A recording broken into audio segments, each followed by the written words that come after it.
The way I go through with red roses burn my eyes. Cold rain starts pouring hard. I've been called upon. Never let you go is why I did them all for a chance at least to live in your way. Love of you is my most cherished thing, so stay alive bravely.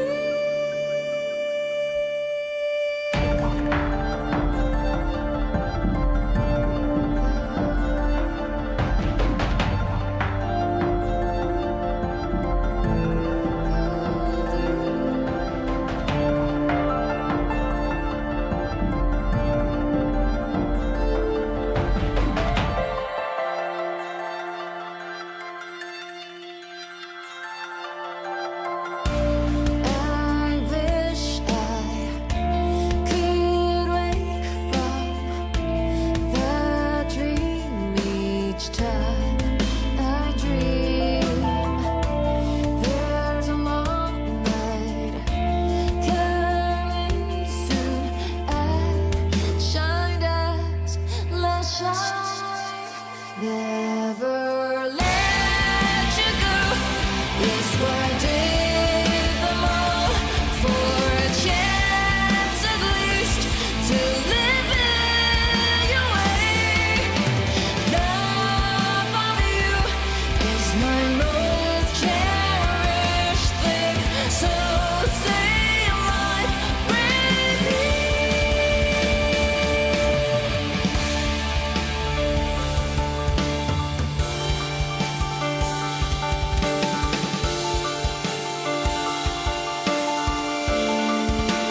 Never let you go is why I did them all for a chance at least to live in your way. Love of you is my most cherished thing, so stay alive bravely.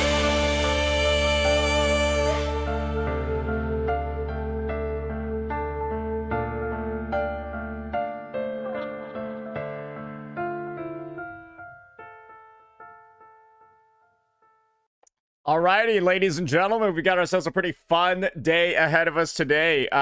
There's a pretty solid looking Arknight's Enfield post on the main subreddit that got downvoted into oblivion, but I think it's actually a well-written one. So that might be a little bit of the content that we cover today. And stream was delayed a little bit this morning because I was in the middle of preparing a presentation. And then I realized, damn, it's going to take a little bit longer than I expected. So part of me is wondering, should we just finish up the presentation on stream and then from there just make the video on it, and then kind of like move forward with that, get into like whimpering waste and all of that jazz. That's what I was thinking. Could be something that we could do. It definitely could be something that we could do. Yeah, no, I was like, all right, I might as well show you guys what's going on first. Yeah, I might as well. Oh, whoopsies. Yeah, I might as well show you guys what's going on first with that presentation, because I'm not gonna lie, it's looking like an absolute banger. Yeah, it is looking like an absolute banger. I will be real with you. Yeah, it's looking pretty good. So ceiling reveal. Wow, his room has a ceiling? Holy shit. Dude, I had no idea.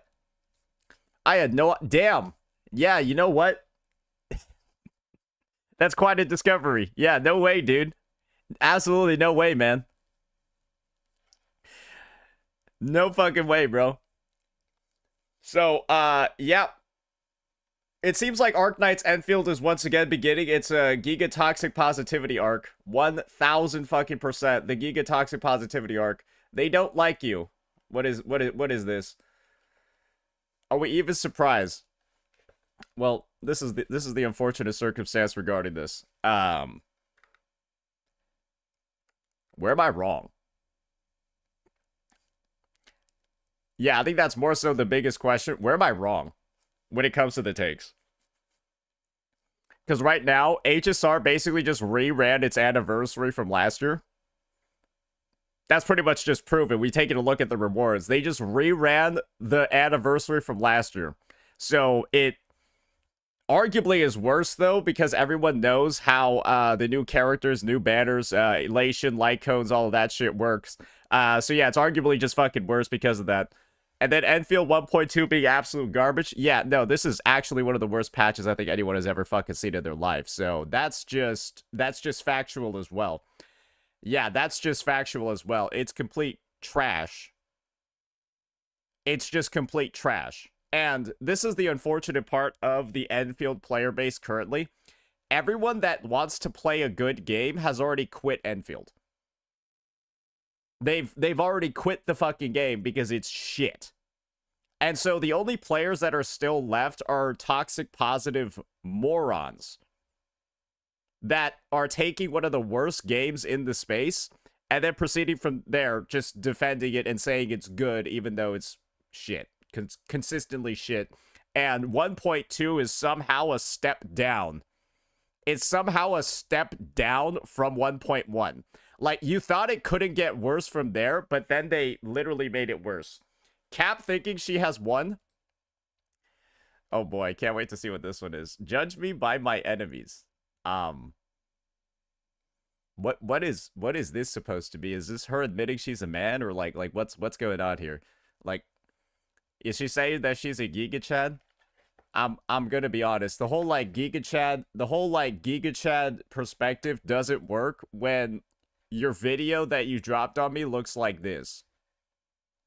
I'm gonna be so for real with you. The whole Giga Chad act really falls short. It really falls short when this is the video. Well, she's Giga for sure, right? She's only Giga, not a Chad. She's just Giga. So, yeah, big people making big mistakes. That's that's the tagline. That's the tagline for her. Big people making big mistakes.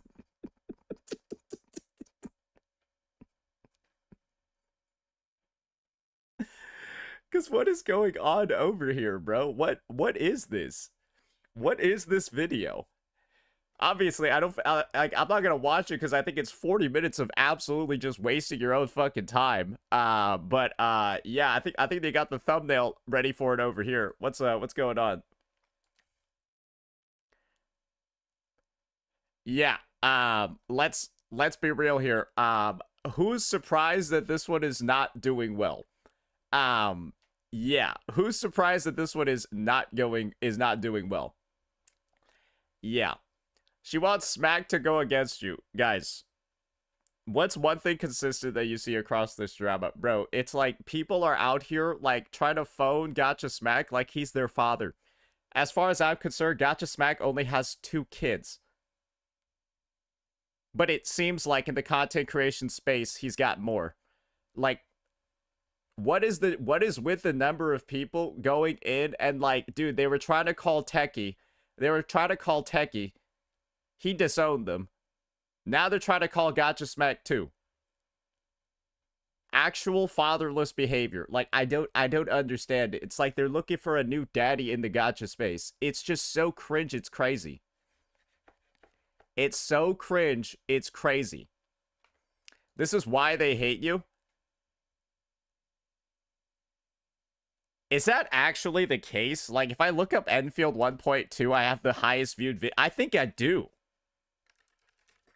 I think I probably do. No. Oh, there we go. Well, I guess Gotcha Gamer's coming in with, well, if we have views comparable to Gotcha Gamer, that's something for sure. Yeah, if we got views comparable to Gotcha Gamer, yeah, no, that's something for sure. Oh, Kiostinv? Well, he's coming in. Yep, no, that guy has like 500k subs, so, yeah, that guy has like 500k subs, so that's, yeah, we're comparable to, yeah, no, I suppose we actually just have, like, the third most viewed one, and, like, we uploaded ours fucking late. That's the funny thing. We uploaded ours fucking late. Everyone's is saying 1 day ago. Ours says 19 hours ago because naturally we didn't wake up for this dog shit game. Yeah, we didn't wake up for this terrible fucking game. We just reacted to the live stream afterwards as one should when it comes to a title this fucking bad. So yeah, no, okay, I see. So we got like the third most viewed. We got the third most viewed one. Okay, that is gonna piss people off. Yeah, that is gonna piss people off if we take in the critical lens that nobody else in the fucking space will have the third most viewed video regarding the live stream. Yeah, no, that's I see what's going on. Ooh, Razor's kind of popping off. Okay, for sure, man. Yeah, Razor's kind of popping off over here. All right, brother, man. You are the biggest AKE streamer for real, for real. Will probably have like some of the most consistent views in the category because well, let's just be honest here, who's actually streaming the fucking game in the first place? I don't really think that's many. I don't really think there are many. However, you're only the second biggest one. Cap is the biggest. You're right. I forgot. Yeah, you're right. You're right about that one. Nah, she is the biggest one. So yeah, I mean that's hey, that kind of explains why they're pissed off. But explains why they're pissed off. But the good news is, ladies and gentlemen, that means that there's a bit of a market right now for AKE videos and people shitting on them. No YouTube. I actually forgot to turn the stream public, so it's public now. It's the YouTube's back up. It's a little bit late. But yeah, no. Grifting for the game and saying it's good is really, really, really hard when this patch is a steaming pile of shit. Yeah, it's not easy to be shilling for Enfield right now after 1.1 was just bad. 1.1 was just fucking bad. And then this one is looking to be arguably worse. So, yeah, it's two bad patches in a row. You don't need to play 1.2 to know it's going to be a steaming pile of shit. Yeah, the events look terrible. The banner design is terrible. Zhuang Fang Yi looks terrible. Yeah, it just all looks bad. And like I said before, somehow worse than 1.1, which is impressive if we're going to be real here. So yeah, that's the current situation. That is the current situation, ladies and gentlemen. And believe me when I said this, I know CCs that have openly, or not really openly, that have privately said they're just in it for the bag right now. They're just in it for the bag right now because Hypergriff is paying. But holy shit, if it wasn't for that, they'd be quitting ASAP. And don't worry, there's a lot of them with that take. There is a lot of CCs with that take. Yep. So yeah, no, that's just kind of like the situation right now. Very, very, very rough. And yeah, the fact that there's nobody willing to actually critique it kind of just shows how, I guess, enticing the bag is. That's my personal take.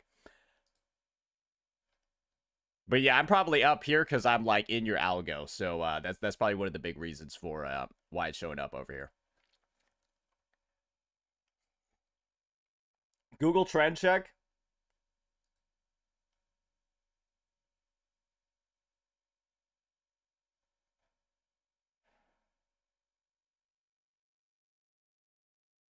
Yeah, that's the Google trend check, ladies and gentlemen.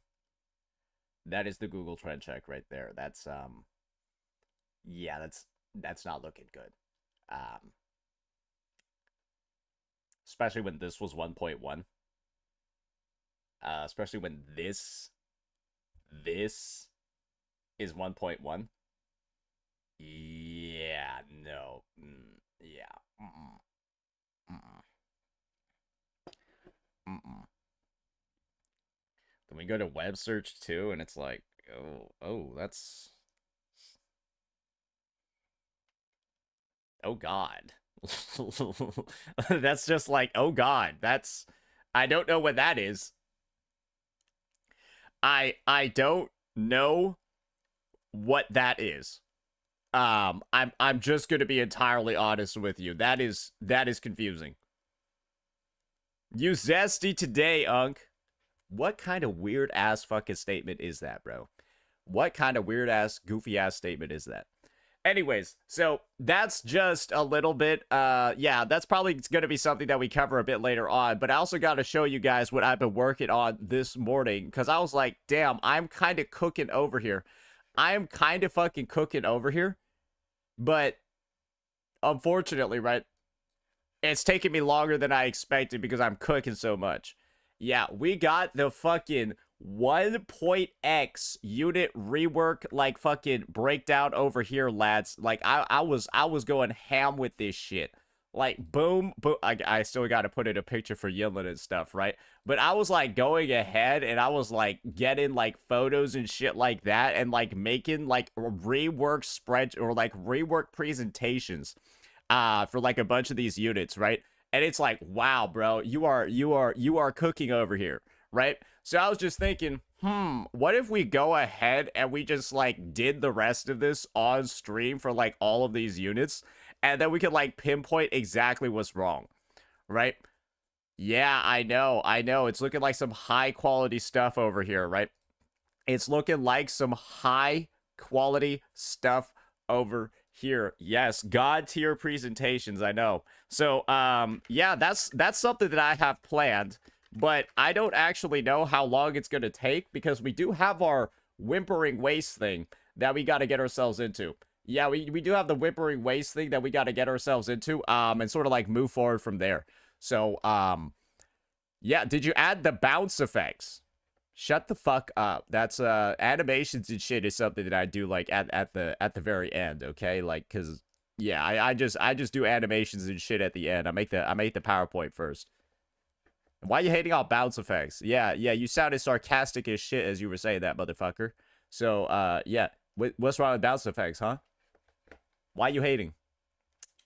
Anyways, yeah, no, I basically got like Yinlin's thing done. Yeah, I basically got like Yinlin's thing done. And you know, it's looking pretty good. All right, last thing is, last thing is that I was gonna add into here is that I'll just go ahead and delete this. Add a vulnerability, 10% increased damage taken.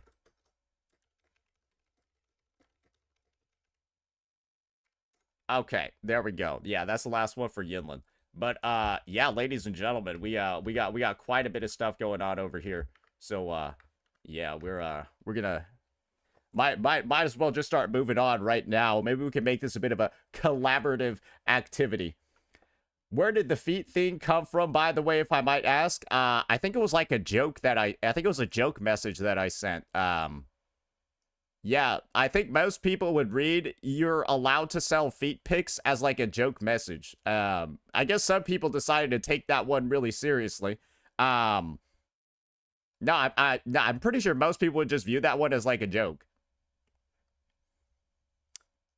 Yeah, is that not just like a joking thing that you would say?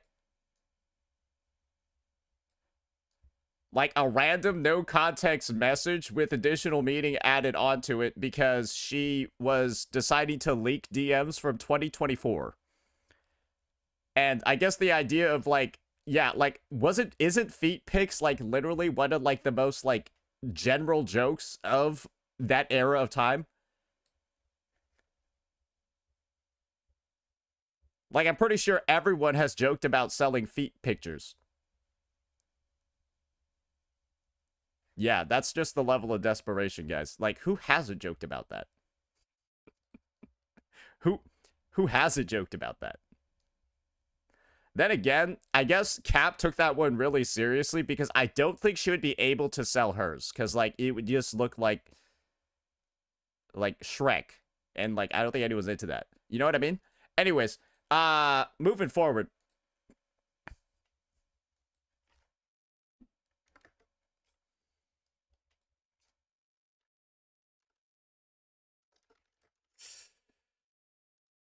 Yeah, be looking like Paimon's 10 fingers, like an eldritch abomination. Anyways, sorry, I'm trying to concentrate. I'm trying to concentrate over here.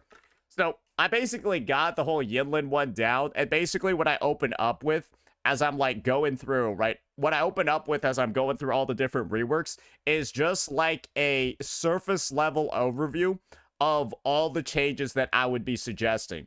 And so for Yinlin over here, it would be things like increasing her concerto generation, so she has a faster rotation, increasing Yinlin's damage multipliers, the uptime of her coordinated attacks, and then improving her damage buffing ability. Yeah. So that's kind of like the goal over there. So now for Zhang Liao, right? I think it's really just a matter of... I think it's just this. Straight up, I feel like Zhang Li doesn't need that much other than maybe smoother Sonata set effect.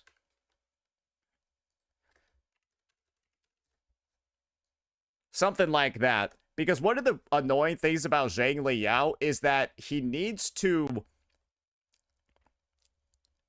do a heavy attack.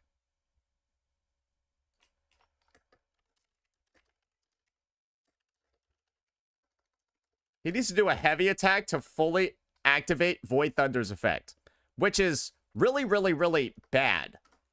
Because using a heavy attack in his rotation feels like it makes almost no fucking sense, but you kind of need to. And you also need to use a resonance skill as well. So his is going to be really, really, really short. Simply due to the fact that I don't actually think his kit is like that bad. Like his gameplay is actually very good. It's just his numbers feel like they need a bit of an increase. So some of the reworks and stuff like that are way, way, way shorter than others, because I don't think that there's fundamentally that much stuff wrong with Zhang Liao's kit, other than the fact that, like, his motion value should probably just be higher. Yeah, his motion values should probably just be a little bit higher. All right, Unfathomed. That's not really it. Which one is Unfathomed? Dodge counter is replaced with dodge counter unfathomed. Ooh, that actually deals a decent amount of damage. Yeah, that actually deals a decent amount of damage. Okay, all right. Let me just get a little bit of that going. Okay, all right. We're going into Giga Day today. So, damage multipliers. Convert all liberation mode attacks to liberation damage. And we could just delete this shit over here, paste this bad boy. Yeah. So basically, all of these basic attacks over here are considered as basic attack damage, which is, I mean, I'm just going to be honest, at a certain point, it just makes a lot more sense for everything to be converted. There's no real reason for this guy to have, I'm just gonna be honest here. There's no real reason for him to have basic attacks anywhere in his kit. So that's something that we can talk about real quick there. I don't really think that needs to be expanded on much more. What else do we have over here? And I think this is where, yeah, I'm gonna be honest. Yeah, Law of Rains does not really do that much damage. It kind of does it. And I feel like those hypercubes should be dealing a lot more. I think that his initial burst, when he blows shit up, it deals a fine amount of damage. I don't think this needs to be changed that much because that is a wickedly high motion value. Yeah. I think that's a wickedly high. I think that is a wickedly high motion value already. And it doesn't really matter that much in terms of like needing a buff. That's my personal opinion, though. You're obviously free to disagree, but you're also, again, basically free to be wrong. Damage multipliers. Increase Law of Rains. Hypercube. damage. That is not really that high. It doesn't actually look that high. And the end result is that, like, well, his liberation does a lot, and then everything afterwards. Liberation cast does fine damage. 1.4, like 1400%. Everything afterwards feels a bit weak. I think that's a big one as well. Yeah, so we got that one going. And might as well just address this. His inherent skill. Just give him 20%. Just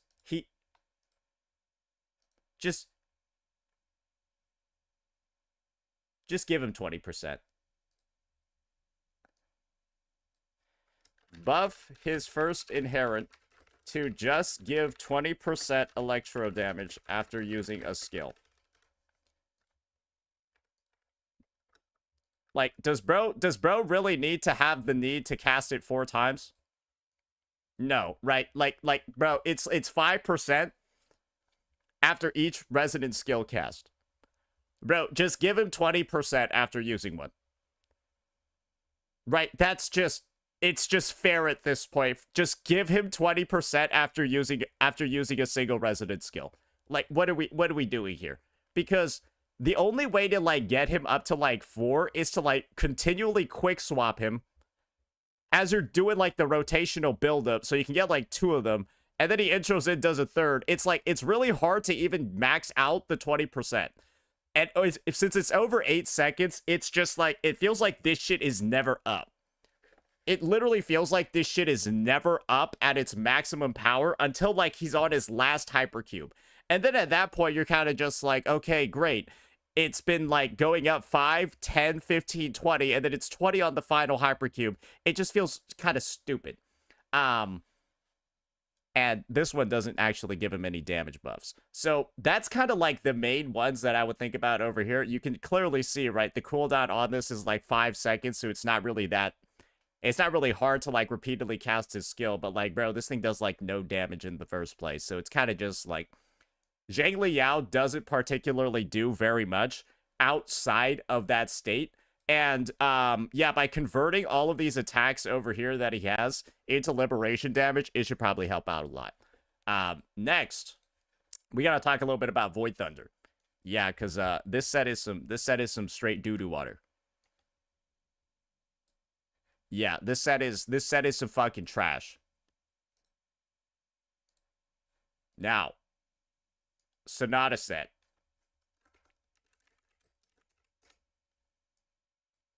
Oh, shit.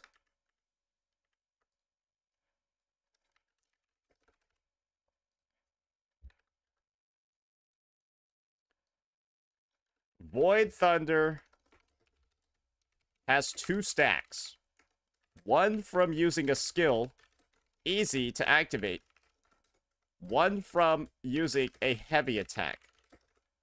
Annoying as hell to activate. Zhang Li needs to skill heavy attack before using liberation. Clunky as fuck. And so, basically, right? What I'm suggesting over here is, like, either buff Void Thunder so that it's just the same thing as Molten Rift. Right? Where Molten Rift just gives you the full bonus from using a resident skill. Bro, this one is it's just worse with harder activation conditions for, like, no fucking reason. What's the reason behind this? What's the meaning over here? I don't think anybody understands. I don't think anyone understands, right? So, why is one set just like 30 times worse than the other one? Nobody knows, right? Nobody knows. So, obviously, there are a couple of ways to handle this. You could either code one of Zhang Li's code and attack as counting as a heavy attack. Weird. Just buff Void Thunder to be similar to Molten Rift. Or, I don't know, like change the heavy attack to an intro skill or some shit. I don't know. It's just like, bro, this shit is just trash. This shit is just trash over here. There's absolutely no reason for this thing to be so much worse than Molten Rift, but that's just how it is.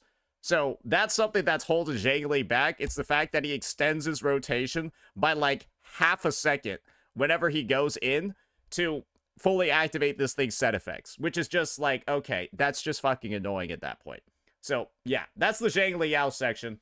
Now we got to go ahead. We got to start moving on. Who's next on the list? Who's next on the list? Oh, we got Jinsei. Oh, yep, we got Jinsei. Jinsei. Convert damage to resonant skill.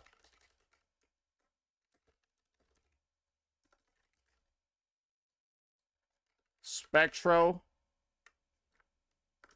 Resonance skill. Main DPS. Needs coordinated attacks. And so we're going to have Jinsei. So, convert more of her damage to resonant skill damage. Buff her 4-cost Echo. Nightmare Jue. Something along those lines, right? Buff her 4-cost Echo.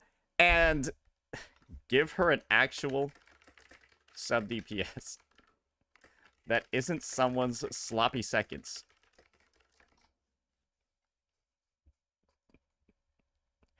Let me see what else is in her kit that I might want to take a look at over here. What do we got going on? What do we have going on over here? Oh, good lord, it's been so long since I used her. While an incarnation, blah blah blah. Okay, all of her incarnation attacks count as resonant skill, so that's cool. What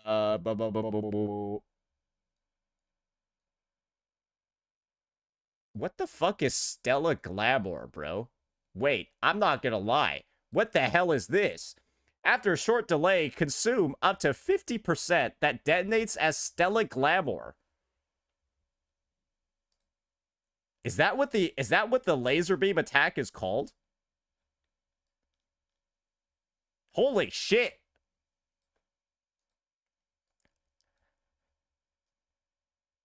Holy shit.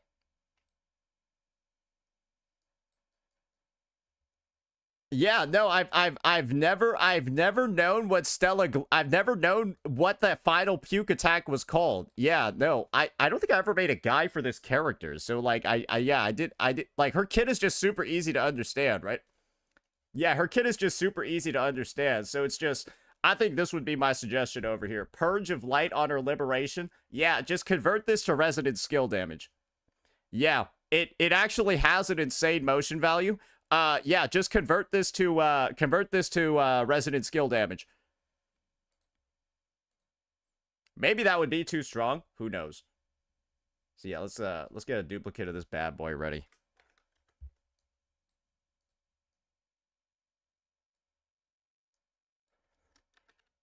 Resonance Liberation.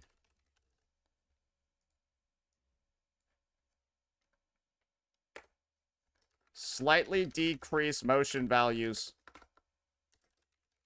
if needed. Yeah.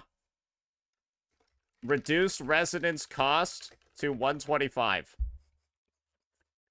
Guys, something surprising about Jinsei is that, like, her resonance liberation has one of, like, the highest costs, I think, in the fucking game. Yeah, no, it's kind of prohibitively high. Yeah, no, if Zhang Liao's is 125, she's got no reason to need a 150. What about Camellia? No, it's just every other person has like a lower need on resonance energy costs. It's just relies on Jeja to cast because the cost is so fucking high. No, I'm sorry. Yeah, no, I'm sorry. It's just, there's no reason. Like, if Camellia's is 125, right? And everyone else's is 125. Almost every other DPS requires 125. Yeah, there. You can just see it right there how expensive, how prohibitively fucking expensive this shit is. I'm gonna be so for real with you. It is insane how much this thing costs. There's no reason for it to cost this much.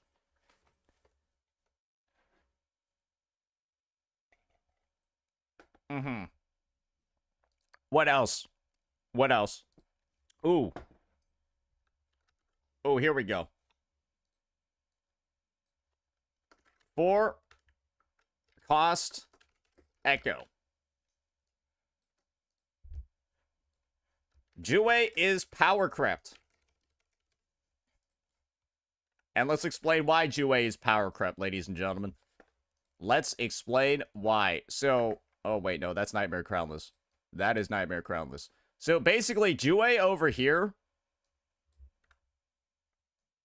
only gives this much of a bonus. Bro just gives 16% resonant skill. 16% resonant skill damage.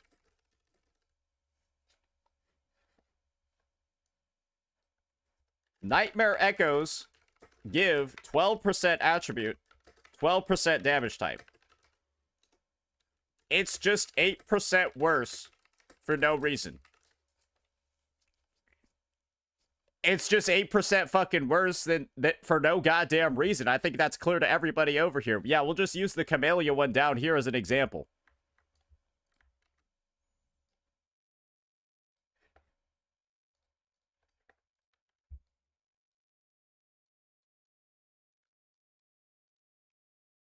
Make a Nightmare Jue that gives 12% Spectro and 12% skill, resident skill.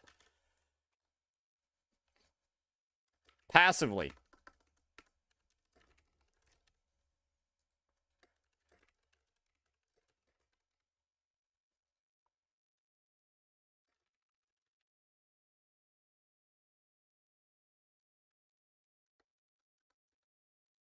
That's kind of just it, right? I don't think it's that confusing. Yeah, I don't think that this is that wild. Some echoes give 12 plus 20. Those are only for echo skills. Those are only for echo skill damage types. So, that's different. Yeah. Isn't that activation, Unk? Yes. Can you not fucking read what's in here? Like, did you not, like, fucking read what I just wrote over here? Is there, like, literally, it says on activation for 15 seconds. Can you just not fucking read that? Like, bro, like, why are you trying to, like, backseat this? Bro, it's like, yes, you're trying to backseat, but you just revealing you can't fucking read. And, like, I'm using, like, the most baby language ever here, too. Like, this isn't even, like, this is first grade level. Jesus Christ. Anyways.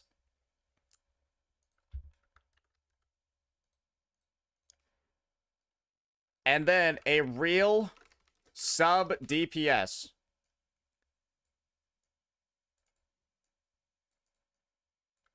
%50 resonance skill damage amp.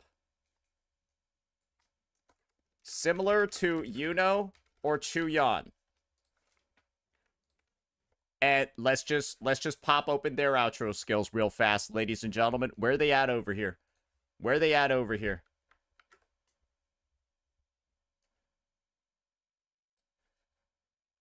We need one of these in the game, bucko. We need one of these. Why did the arrow units have the best outro skills, bro? Why did the arrow units have the best ones? Jesus Christ.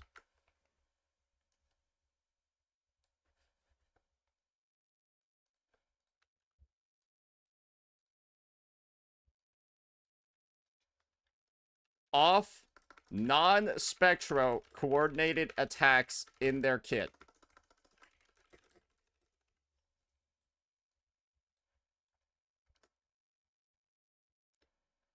Jinsei relies on Jeja, who is better with Carlotta.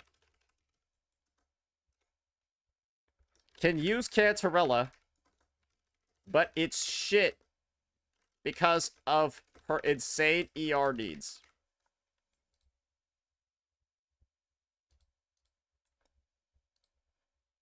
So yeah, that's the issue. That's probably the biggest issue that Jinsei has. And I'm just going to be honest. With all of these, Jinsei's probably going to be a little bit overpowered. But I think that's fine because she's a Sentinel Resonator and she's currently one of the worst units on the roster.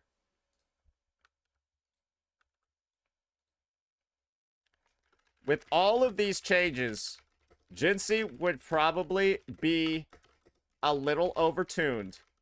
She's a Sentinel Resonator, though, and is currently one of the worst units in the game. All other Sentinels are strong AF. This is lore her current state is lore unfriendly. She is right now lore unfriendly.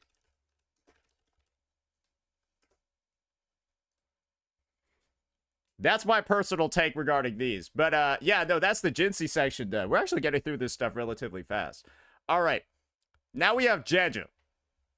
And this is the thing. Jeja's actually in a fine spot, which makes this really, really, really odd. I think she only needs one kind of change, though. Literally, I think Jeja only needs one change. So we got Jeja. Glacio. Resonance Skill. Amplifier. And this is my change to Jeja. It's very, very, very simple. Very, very, very simple. Increase AoE of coordinated attacks.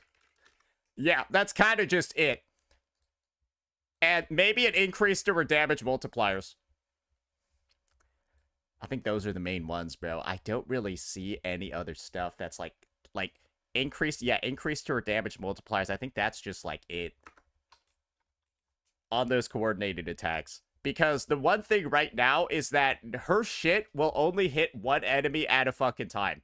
And it's kind of just like embarrassing how bad the AoE is on those attacks. Resonance Liberation. Do a little bit of that. Increase AoE on Ink Lit Spirits, since she's purely single target. And let's just get a photo of these bad boys. I think Jeja's is pretty short because she is actually a pretty viable overall character. At least with Carlotta, right? That team is still reliably clearing content, even with Jeja's, like, not on her SIG and stuff. So, yeah. Yeah.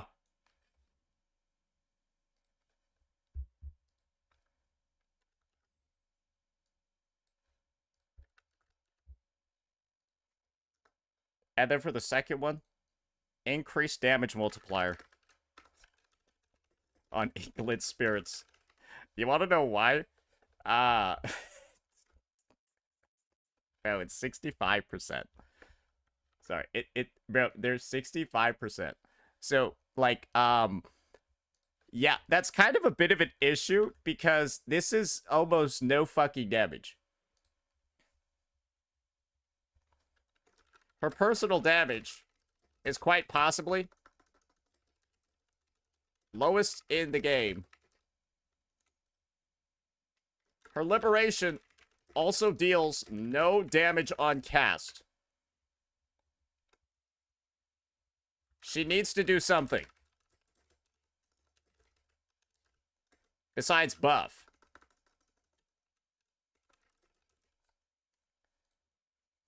Think about it this way. No damage on cast. So it's just the entire motion value is 21 of these times 65.21.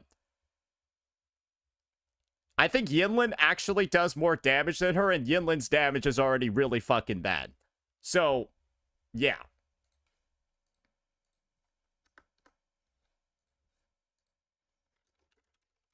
Still viable. She actually has a performing team right now.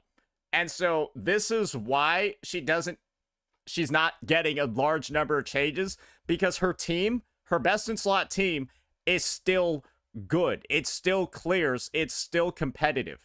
And that's kind of like the difference over here. And I guess the other thing is just like rework her S2, bro. Like rework her S2. This shit is criminally bad. Let me show you what her S2 is. Bro, she summons 6 more spirits. What? And we've seen how bad 6 more 65.21% motion value spirits. What the fuck? Add 40% glacial damage to the entire team to this embarrassing garbage. Just do that. Just do that. What the fuck even is this, bro? What is this shit? There's no way, bro. There's no way. And this is just a 45% attack buff to her only. The reason why I'm saying just add 40% glacial damage is because, like, look at Rosia's. Oh my gosh, 40% havoc damage, right? Look at Chakota, 40% arrow damage, right? Look at Lupa, 40%. It's just, bro, this is so bad, it's almost unbelievable. Other sub DPSs easily get 40%. 40% attribute damage. Rosia, Chacona, Lupa. Yeah. So that's the main Jedja stuff. Yeah, the 1.0 to 1.4 sub DPSs are pretty bad. Bro, they're fucking dog shit. They're like relatively motion value and buffing wise, they're just worse. They're just worse. It's kind of crazy. All right, now we got the true king, ladies and gentlemen. We got the real breadwinner of 1.0. And that one is going to be Jian. Oh boy, oh boy, oh boy, oh boy. Arrow. Heavy attack. Main DPS. It's here, ladies and gentlemen.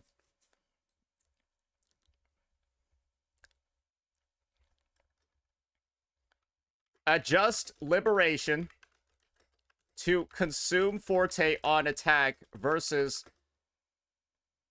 having a duration.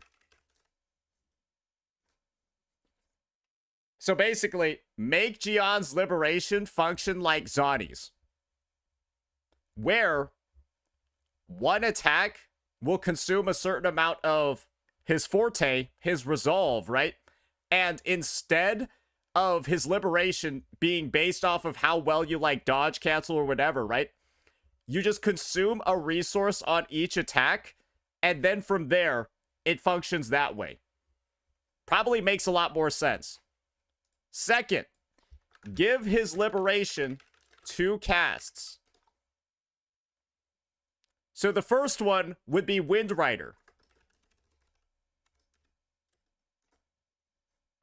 End with... Wait, let me see over here. What do we got?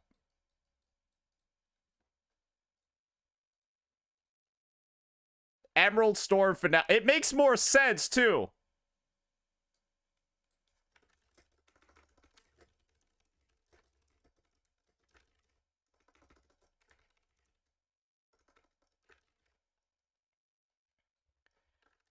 Convert Resonance skill to heavy attack damage during liberation.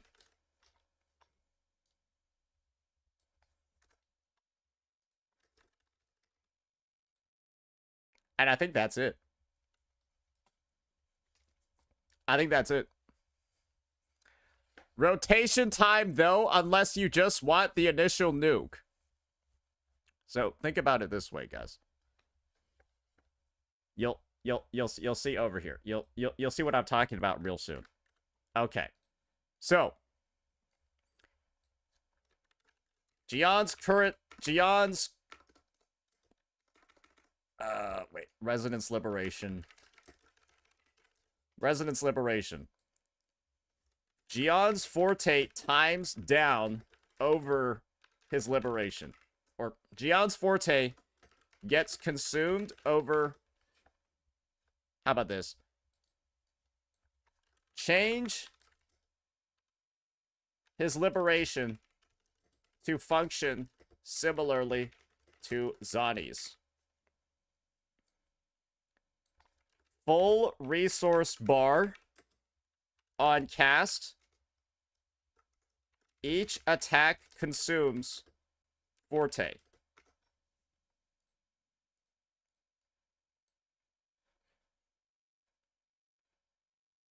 So let's just see over here. Let's just see over here.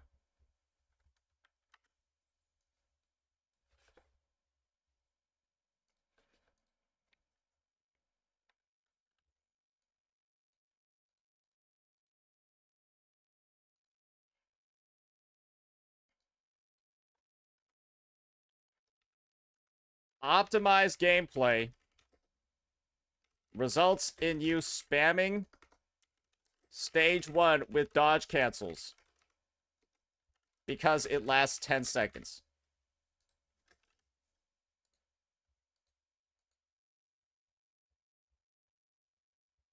And so, let me just get a picture of Zani's Blaze Bar. Let me see what's going on over here. Zani gameplay.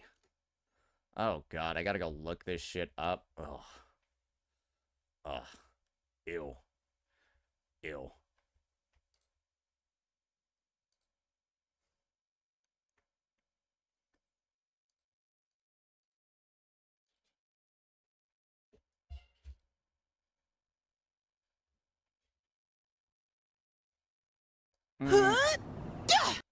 Okay, alrighty.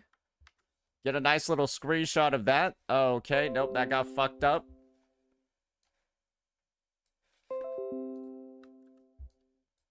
That got fucked up.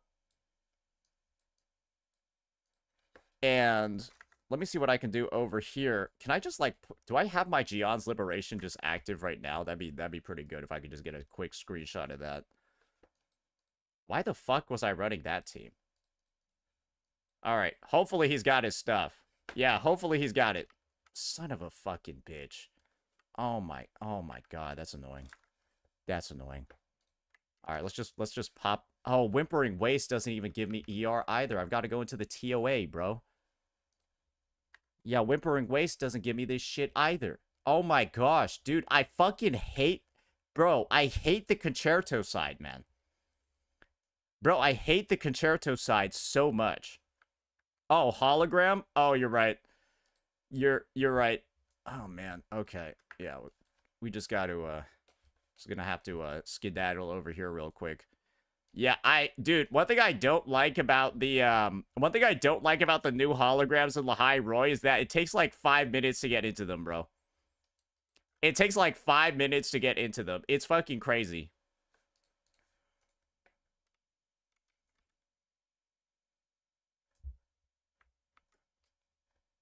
Yeah, there we go.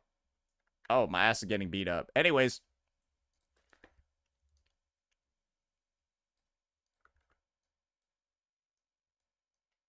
There, right? Like, it just makes sense. It just makes sense.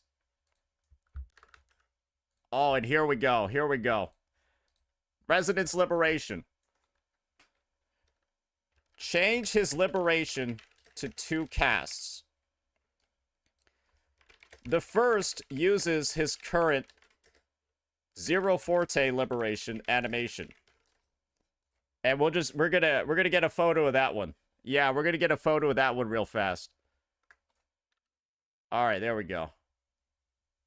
We'll quit the challenge real fast. Yeah, you guys are gonna see some Wind Rider right now. Y'all ready for this? There we go. There we go. It's been a while. Been a while since you saw that shit, hasn't it?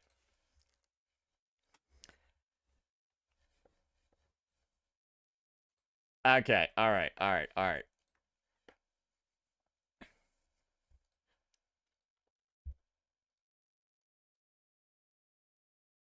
Bro, why is that like crashing my computer? Is this image size like too big?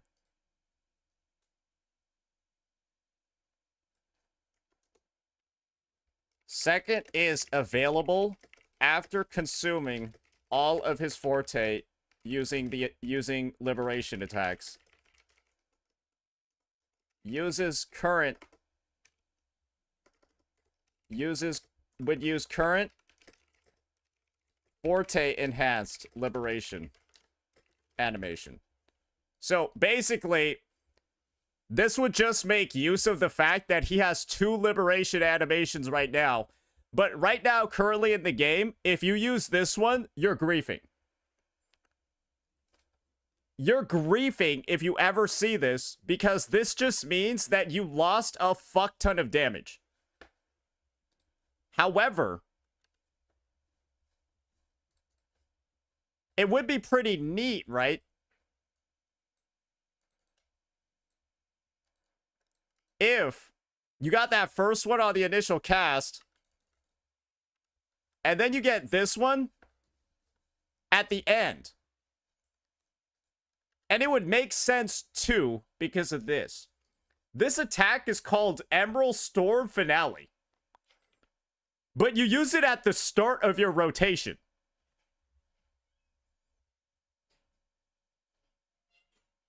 You use this shit at the start of your rotation, which makes no fucking sense for a move called Finale.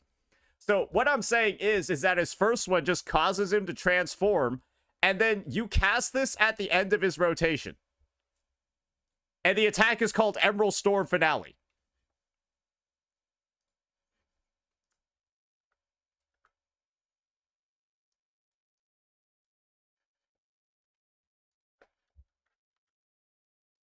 And yeah, the attack is fucking called Emerald Storm Finale.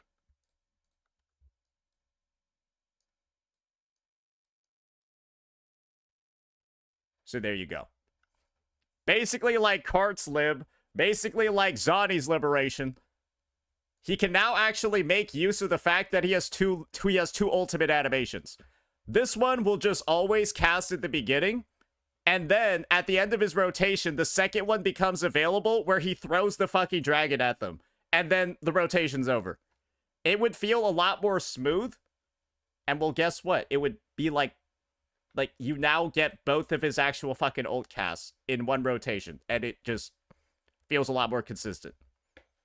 Because he has 2 ults anyways, you might as well just use them versus the bullshit that we have right now where this one looks cool, but you never see it in optimized gameplay because this just means that you casted your ult without having Forte.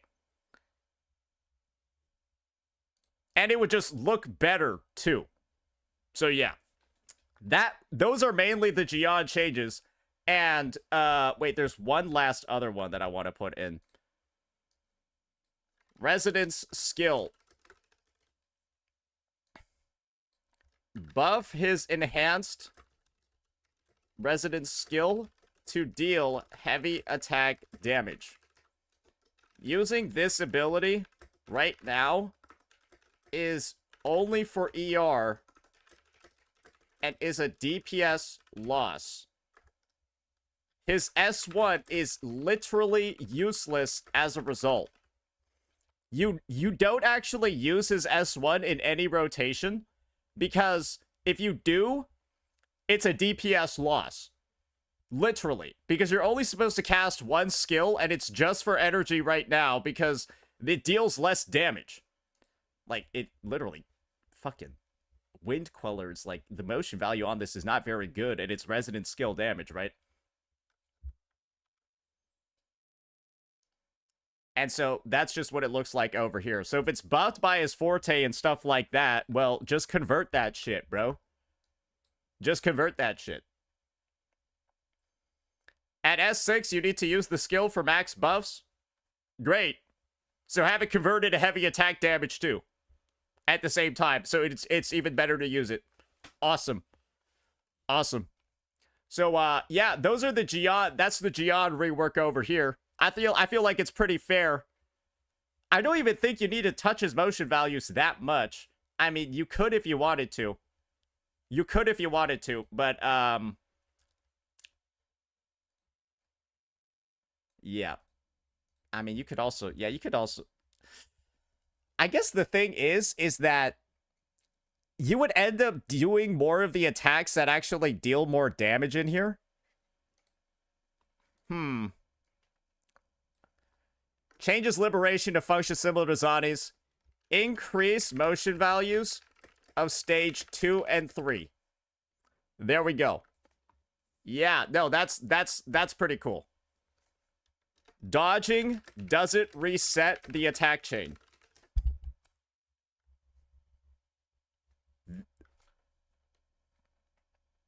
That, I think, would make him feel a lot better.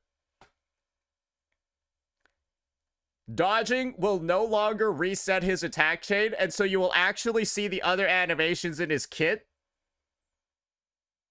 You'll still have dodge cancels in there.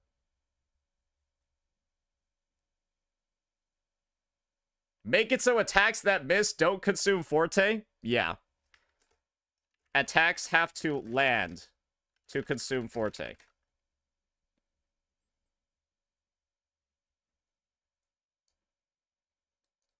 Each attack that hits...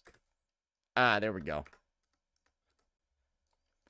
There we go. So basically, it's just making it right similar to Zani's. All right. Who else do we have on the list now? Okay, so we got to Jian, and now we have Chang Li. Oh boy, oh boy, oh boy. Oh boy, oh boy, oh boy. Fusion / liberation. Sub DPS / DPS / res skill DPS. All right. Chang Li is gonna have buff outro skill to 14 seconds. That's a big one. Adjust liberation damage to adjust liberation's damage type to resonance skill. And what else does she need? What else does she need right now? Let me see over here. Because, like, in Mono Fusion, she feels, like, fine. I mean, I think that Flaming Sacrifice should just deal more damage, bro. Buff Forte attack motion values. Yeah. Yeah. Yeah. S1, S sequence node rework. Yeah. That's, I think, what we need. Okay. All right. So, worst outro skill in the game. Works on one team because... Works on one team. Just buff it to 14 seconds like every other fucking character.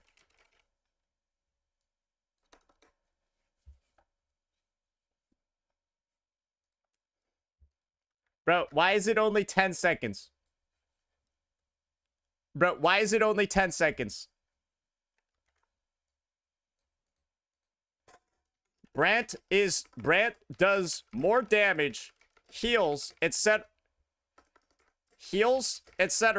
and has a longer outro skill. This is not necessary. I think that's the main thing, is that, like, when you look at Brant in comparison, bro does more damage than her, and his outro skill is just, it's just better. It's just better.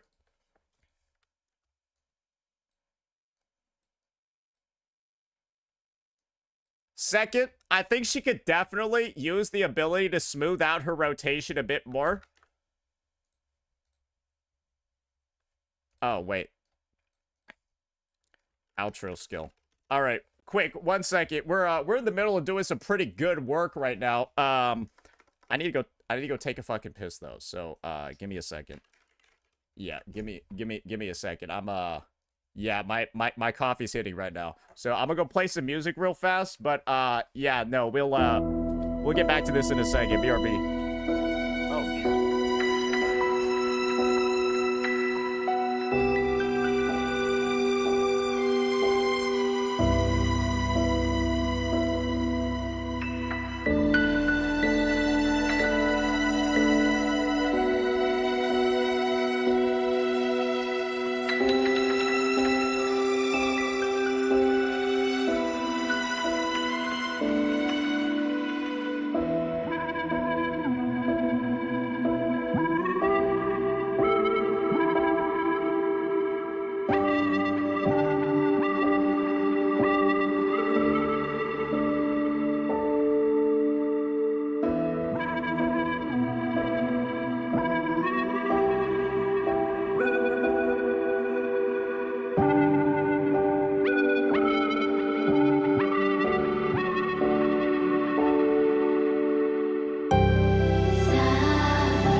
I just saw the insane news on their Wuling sign-in event. Yeah, I think it's 2 standard pulls and a regular one. Yeah, it's 2 standard pulls, and then 500 Oro barrel. Yeah, that's their 1.2 hype. Yeah, no, it's there are a bunch of people mad about it in the subreddit. Yeah, a bunch of people mad about it in the subreddit. We'll be taking a look at that real soon. Yep. Yep. They're pissed. They're pissed again though. Again, rich rewards. Rich rewards, ladies and gentlemen. Anyways. Yep. That's the outro skill. Forte stacks.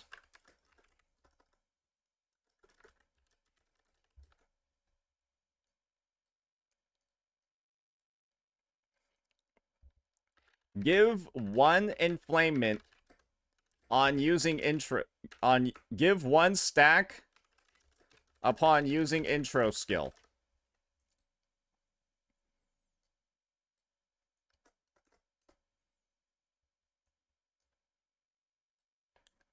New rotation becomes intro, true sight, skill, true sight, skill, true sight. Is that right?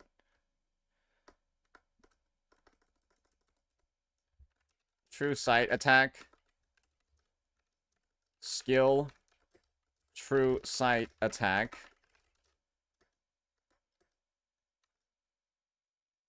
Skill. True sight. Forte heavy. Liberation. Forte heavy. Yeah. So basically, this would result in her not needing to do a basic attack chain to do her Forte attack. which I think is just, at this point, it would probably just be better. Yeah, her basic attack chain is just, like, so buns, it's crazy.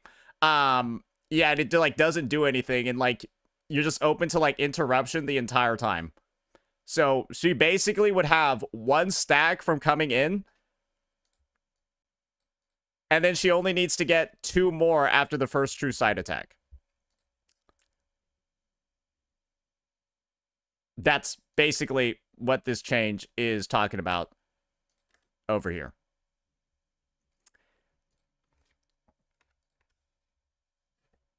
Because she enters in with true sight after using her oh, wait, no, this is Brant. Yeah, she enters in with true sight after using her intro.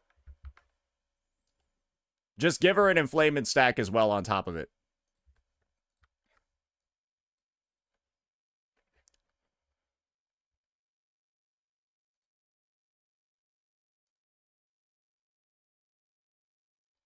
You can still do basic attacks and, like, quick swap and stuff, right? To, like, build up more forte or, like, shorten it. But the idea is just, like, you won't need to, like, fucking do that annoying ass chain anymore.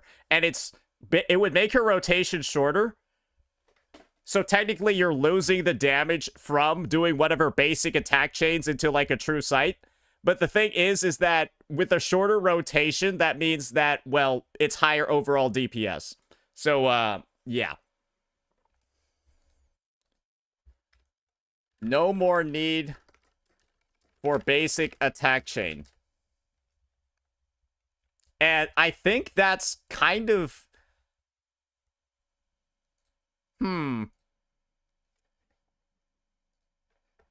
What else should we do over here?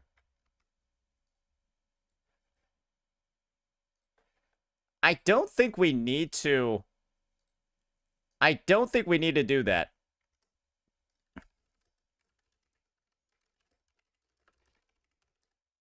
I don't think we need to convert the damage with this.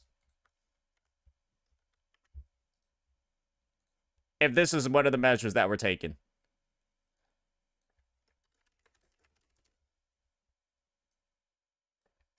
Buff motion values on the attack.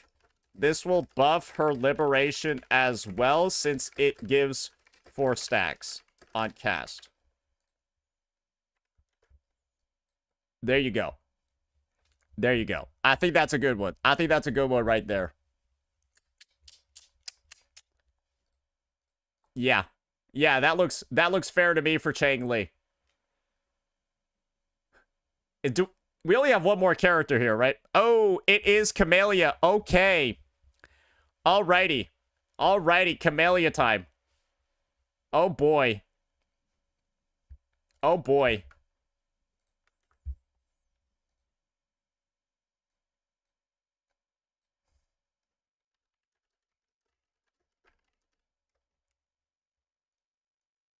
Alrighty.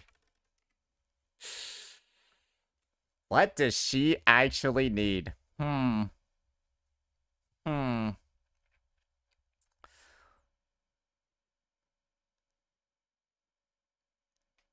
She needs a real sub DPS. I think it's a combo of a couple of things. I think it's a combo of a couple of things. Did you say a buff to Chang Li sequence nodes? Oh, I did. I did. Give me 1 second over here. S1/S2 buffs. Yeah, no, Chang Li has easily the worst sequence nodes I've ever seen in the fucking game. No, straight up. S1 is pathetic. The damage increase is non-existent. Buff it to, like, 25% or something.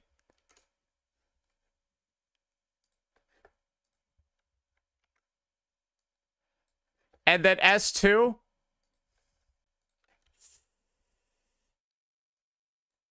Yeah, I'm gonna be honest over here.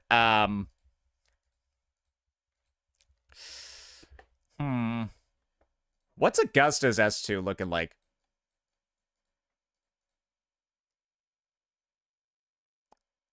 Yeah, how about this?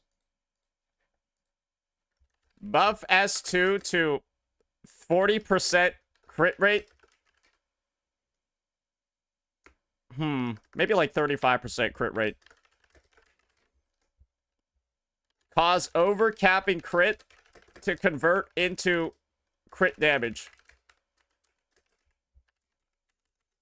At 1:2 ratio. That's strong. No, it's not. It's literally objectively worse than Augustus.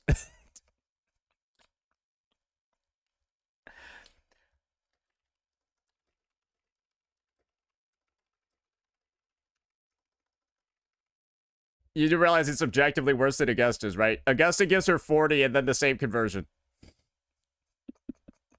So if you're saying this one is strong, it's just a worse version of Augustus. You realize this, right? No need to swap forecasts. For Chang Li, I think this is fine, bro. I think this is fine, bro. Yeah, it's just... there's a reason why I looked at Augustus first. It's just worse. If her weapon was crit rate, it would make sense, but this doesn't make sense, IMO. You do realize she'll hit 100% with a crit rate forecast above it.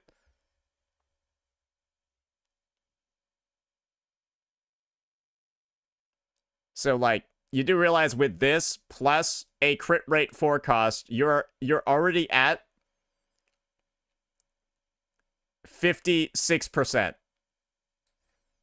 And then you combine that with the fact that Chang Li has crit rate over here, 8%. Then you add that to the base crit rate of 5%. And so you're kind of like at 13 plus 35 plus 22.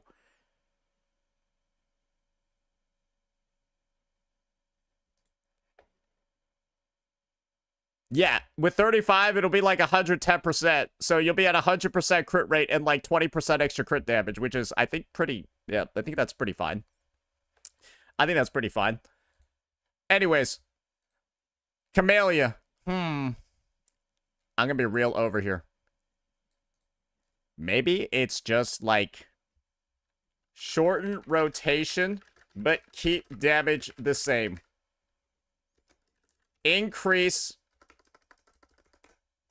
So, basically, I feel like Camellia should only need one spin to fully generate, like, one spin combo to fully generate all of her buds and consume her entire forte. And that would basically make it so that outro buff fits into her whole rotation. Convert liberation damage to basic attack damage.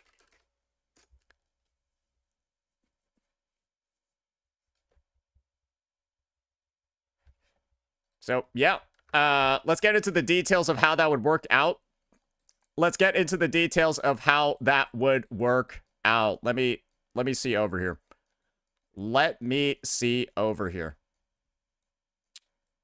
Where is she at? It's been so long. All right.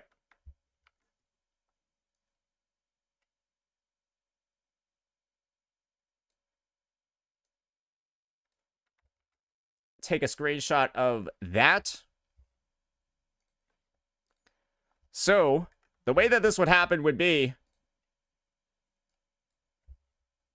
shorten rotation. Have Camellia one spin attack, one full spin attack in base form or budding form should consume her whole forte.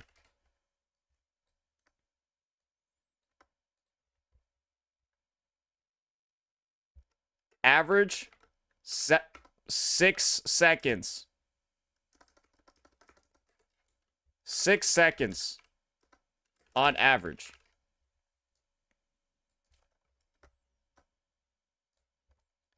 in both budding form, as well. Fits her entire rotation into a 14-second window to fully benefit from outro buffs. There you go. Yeah.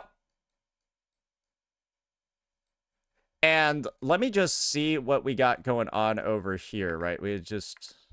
Ooh. Yeah, we're getting our ass beat right now.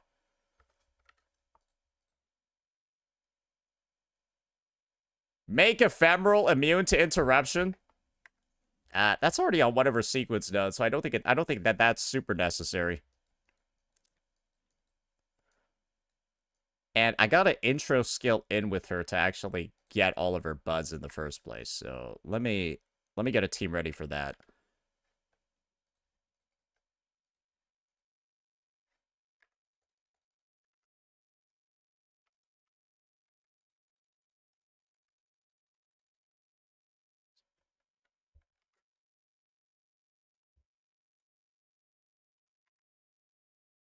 And we'll just throw in a quick little screenshot of that bad boy.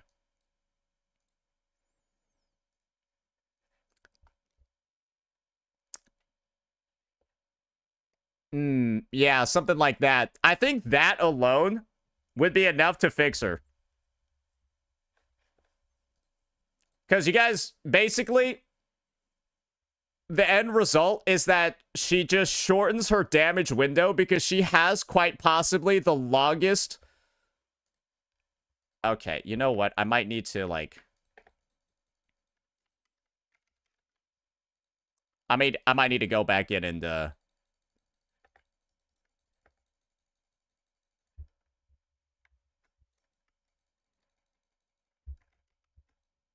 It's hard to take a screenshot because my shortcut for the screenshots makes her dodge. Yeah, that's why. That's why. My shortcut for the screenshot makes her fucking dodge. Yeah, oh, okay, alright. No, that makes sense. Alright, give me 1 second over here. We're gonna have to try new tactics.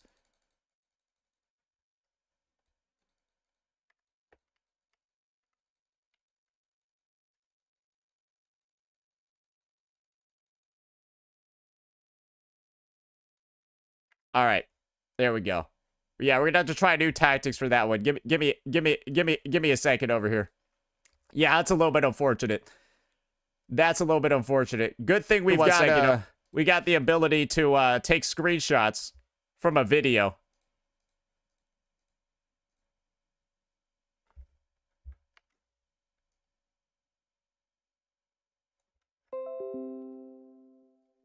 Here we go. All right. Yeah, that looks a little bit janky, but I think it could be worse. I think it could be worse. Cool. There we go. So yeah, I think that's the main one. Because right now, she has, like, this really big sort of, like, issue where you either double intro with her to even be able to, like, have her outro buffs ready, or you just don't, and then your shit will run out while you're in the middle of budding form where a majority of her damage actually is.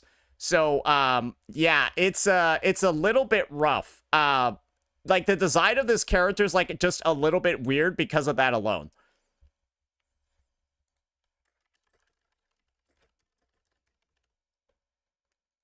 And, I guess we can just copy and paste this one over here and then just go into Resonance Liberation. And then from there, convert the damage type to basic attack damage.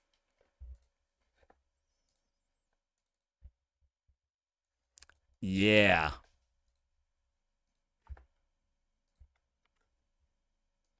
Yeah. That should become a new copy paste. Yeah, there was somebody that was, like, really mad about Wuthering Waves in the chat.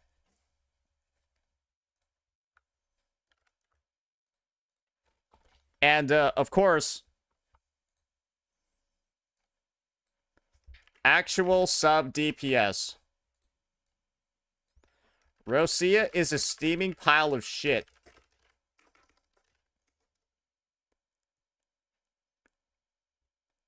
%50 basic attack amplifier.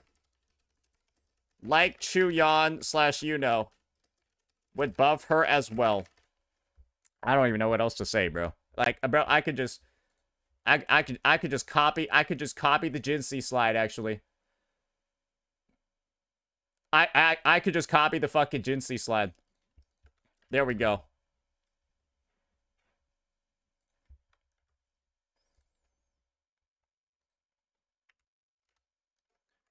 Just buff her too.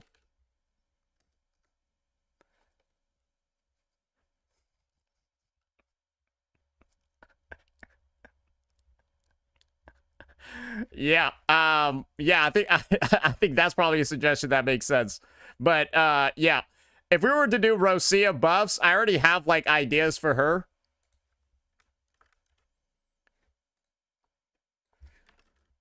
Rosia buff ideas. Give her liberation a crit rate buff as well. And by that,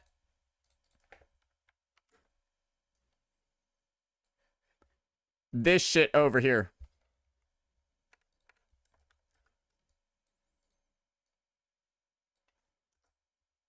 I don't know, for like 15, maybe like a 15% crit rate buff scaling off of Rosia's crit rate, just like her attack buff. Something like that. Like Chuyan. Yeah, Chuyan gives 30% crit damage. So 15% crit rate on this character doesn't seem that crazy. At least in my opinion. Chuyan gives 30% crit damage on his liberation.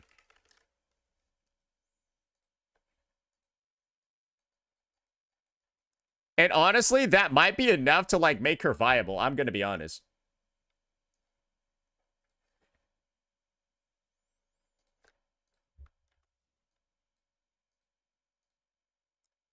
Okay. I mean, I think that's the full presentation, lads.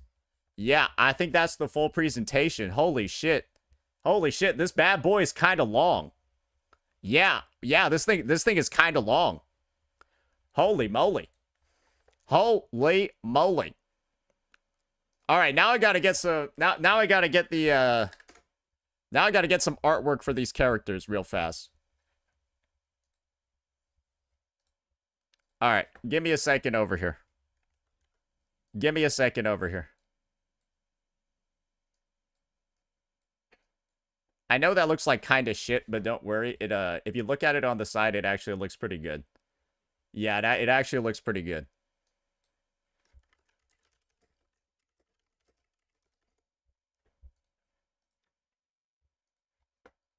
Okay. Alrighty.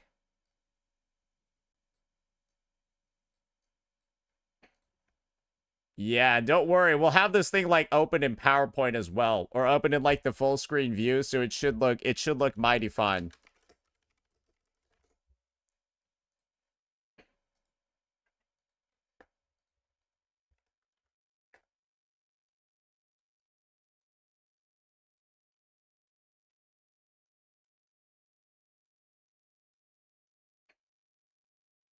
There we go.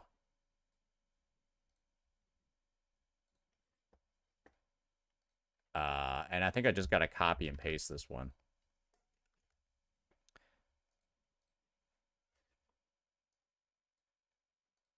Oh, we got the Jeja one too?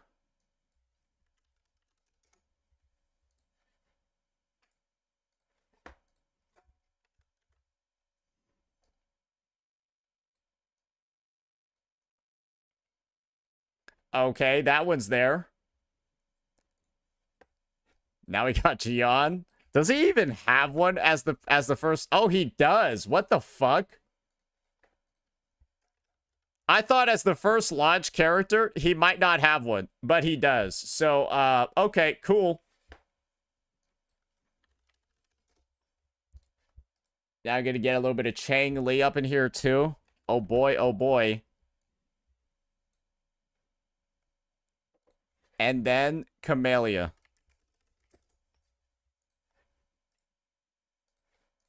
Oh man, we're working fast here, aren't we? We're working fast here, aren't we? All right. That looks like it should be it. Yeah, that looks like it should be it. Make sure you mention that you're a pro slides user.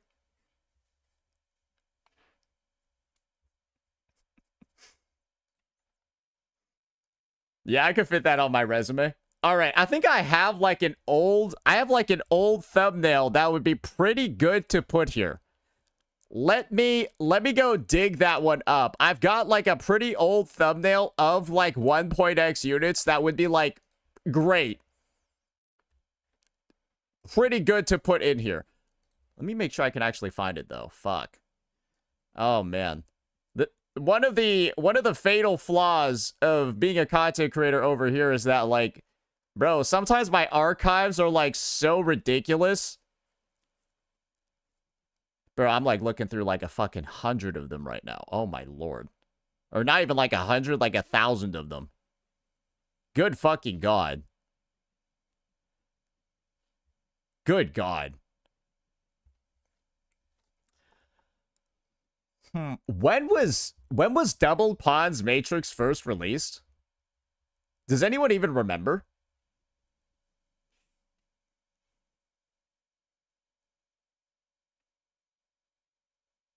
The first run of it was in 3.0? Huh. Okay. That's helpful. Yeah, no, that's helpful then. Okay. All right. Oh, you guys have shortened my search time immensely. Well done, chatters. Well done, chatters. Okay. All right. All right. No, it's got to be here somewhere. It's got to be here somewhere. It's got to be here somewhere.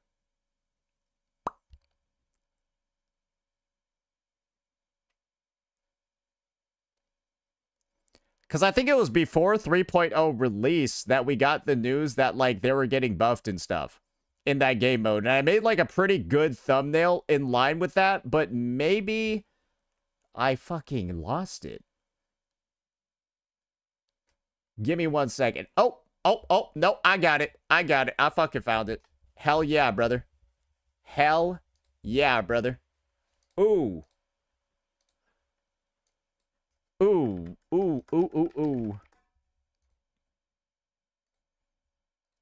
Just put this shit in here. Boom.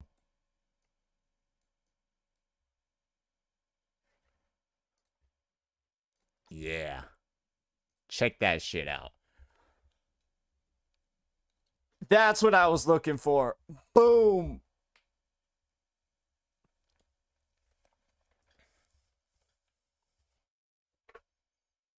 Yeah, I just had that one handy. Yeah, I just had that shit handy. So yeah. I think we're about ready to go. I don't have any animations and shit in here, but is it like necessary? I don't really think so. I don't really think so. All right. I might have to put this out into another window real quick. Let me go test this shit. Yeah, let me go test this shit out real fast. What does it look like when I go into presentation mode? View slideshow. Oh, okay. All right, cool.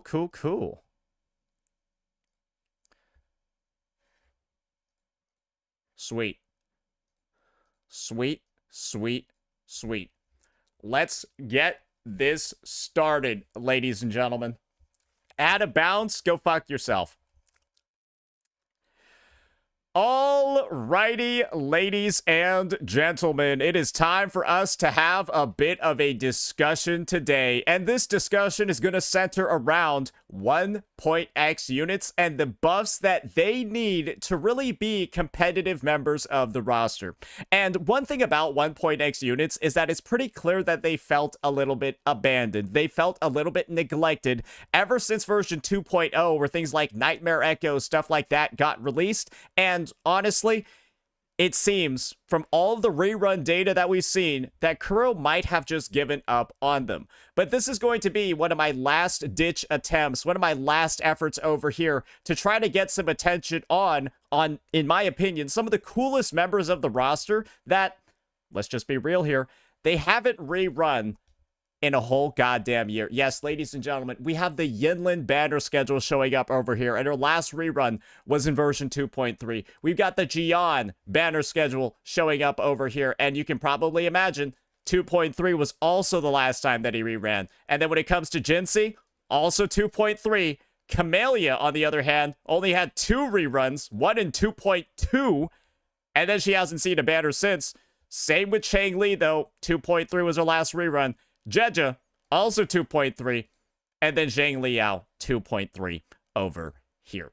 And so what's become abundantly clear is that these units have something wrong with them, right? At least in terms of like balancing, at least in terms of like overall performance, they and their weapons have not been available since the anniversary last year. And for some characters like Camellia, well, a little bit longer than that, the version right before the anniversary. And so this presentation that I've cooked up over here takes a deep examination of all of these different characters' kits, all of the 1.x units, or all of the 1.x units, and then from there provides suggestions and solutions to get them up to parity with some of the existing members of the roster, and of course, give them a lot more viability as a potential pull for any new player's account.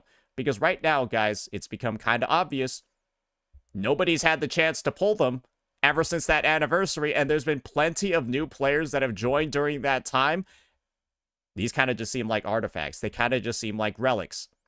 So let's go ahead. Let's start breaking it down. So, of course, these are going to be the rejects of society, the rejects of the Wuthering Waves game, and we're actually going in order of overall priority, with the characters that I think have the most problems up front, and the characters that have, I think, the least amount of issues over at the bottom. So do keep this in mind. This is like the list: Yinlin, Zhang Liao, Jinsei, Jeja, Jian, Chang Li, and then Camellia over at the bottom. So without further ado, let's go ahead. Let's get ourselves started off with good old Yinlin over here. So this is a summary of the changes that I think she should have. The first one being increasing her concerto generation so she has a faster rotation, increasing her overall damage multipliers because they're kind of just pathetic, increasing the uptime of her coordinated attacks, and also improving her ability to buff teammates' damage with that amplifying ability down there. So first things first, concerto generation. Add a 15 concerto energy bonus to the second cast of her resonance skill, probably somewhere in her inherent ability. So yeah, basically using lightning execution, that second cast should give her 15 extra concerto. The idea over here is that her rotation, even if you use her forte, can feel like it takes an extraordinarily long time for no goddamn reason. And putting a cooldown of 20 seconds onto it does kind of like promote general rotational gameplay, and it'll speed up rotations and basically minimize the need to quick swap on her to feel like she has a functional kit. She is like a sub DPS unit where it feels like you need a quick swap in the middle of her fucking rotation. Otherwise, she just like doesn't rotate properly. And the level of clunk that she has in her trunk when it comes to getting full forte, getting full concerto is kind of just ridiculous. And it feels like no other sub DPS in the game has these issues. Now, next up, damage multipliers. Boy, oh boy. Yinlin's Liberation has, this is only level 9, but you can already see that the scaling is fucking shit. It has some of the most insanely low damage multipliers I've ever seen in the fucking game. And it's also the same with her Forte Heavy Attack. This is at level 10, and using this big attack, this big move, right, where she like sits down and stuff like that, and then like brings all the lightning, bro, it deals less than 400% damage. These are like the cornerstone moves in her kit, and they barely add up to like 1,200%. I'll just go ahead and show you one ability from another sub DPS that already exceeds the damage of these two. If I just go ahead and I go on over to like a Chakota, right? You can see that her initial liberation cast deals 1,100%. It's just more. There's just way more damage being brought out by virtually every other sub DPS in the game. And what Yinlin has in comparison is kind of just pathetic. And so her personal damage rate is like, you know, is not really at the levels of like any other goddamn character. And she is in competition with Jeja for some of the lowest overall damage in the game. However, this doesn't apply to her coordinated attacks. And the reason why we're not asking for a buff to her coordinated attack damage over here is going to be pretty simple. I'll cover it on the next slide. Now we're talking about coordinated attacks. So basically, instead of having Judgment Strike activate when the target marked by her forte takes damage, Yinlin should instead just hit every target once a second without that need to deal damage to them. This should improve her AoE a lot. This should improve her AoE damage ability a lot. And if there's ever a moment in a rotation, right, where, I don't know, you're not able to hit a target, Yinlin's forte attack coordinated attacks just don't fucking disappear. Because that is one of the conditions that you need to trigger it up to 1 time a second. You need to deal damage, and then she follows up with an attack afterwards. Just have the damage occur without the need to damage the opponent to trigger it. Second, she should transfer her punishment marks when enemies die. Yes, ladies and gentlemen, she has to cast her forte to mark enemies, and then once the enemies die, it's over.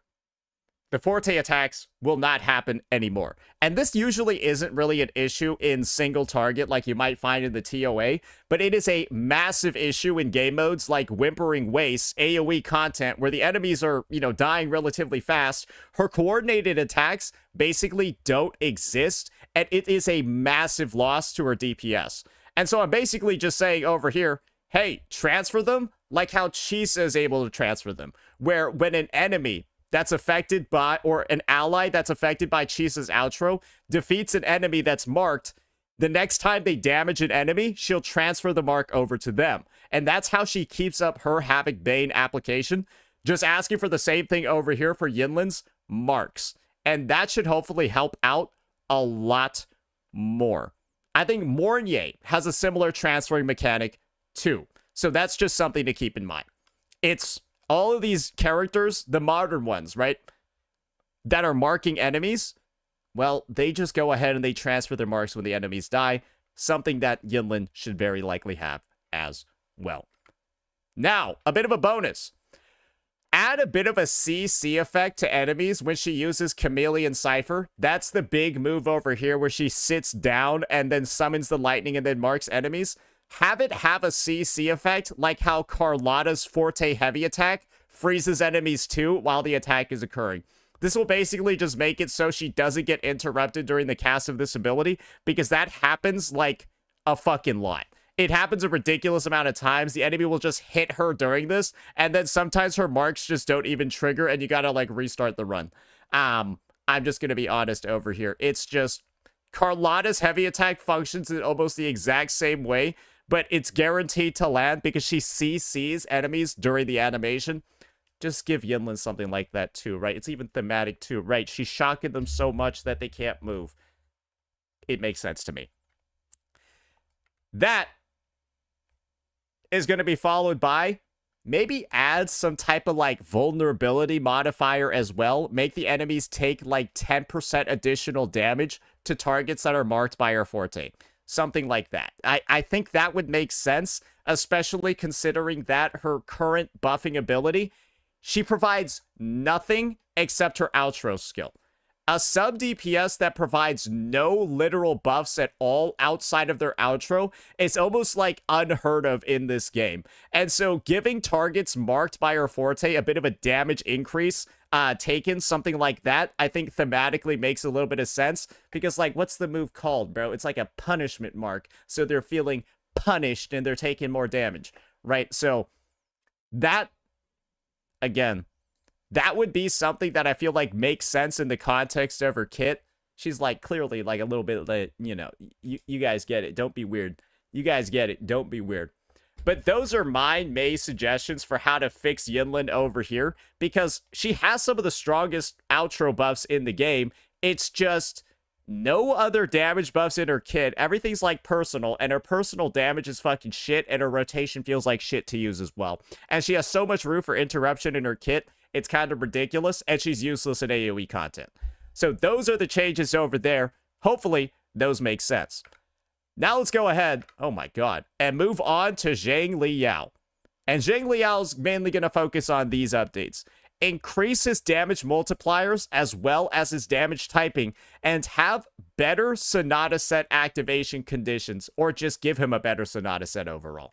So first things first, damage multipliers. Convert all of his liberation mode attacks to liberation damage. You can see over here, right? He's got like pivot, impale, and all of this shit. That all deals basic attack damage. Literally, it deals basic attack damage. And guess what his resonance skill deals as well in that mode? Resonance skill damage. Just convert everything when he reconfigurates while he's in intuition. Just convert it all to liberation damage so he actually scales a lot better. Because there's not really a reason right now for this to deal basic attack. There's not really a reason for this to deal resonance skill damage. But they both do. And the only thing that really gets buffed to liberation damage, guys, is his dodge counter. Which is like, what the fuck? Like, why that move? Anyways, we also want to give a little bit of a buff to Law of Rains. Yes, that hypercube damage, because right now it's all right, but it feels like it should be more, considering the fact that this is kind of like all he does in his rotation. He liberates, and then he launches the 3 hypercubes, and the rest of the damage that he does is not really feeling that consequential. It's not really feeling that good. Maybe like having this over here increase to like 300%, or maybe something along those lines, along with the changes to the rest of his damage typing, I feel like would be enough to get him over the kind of hump he is right now.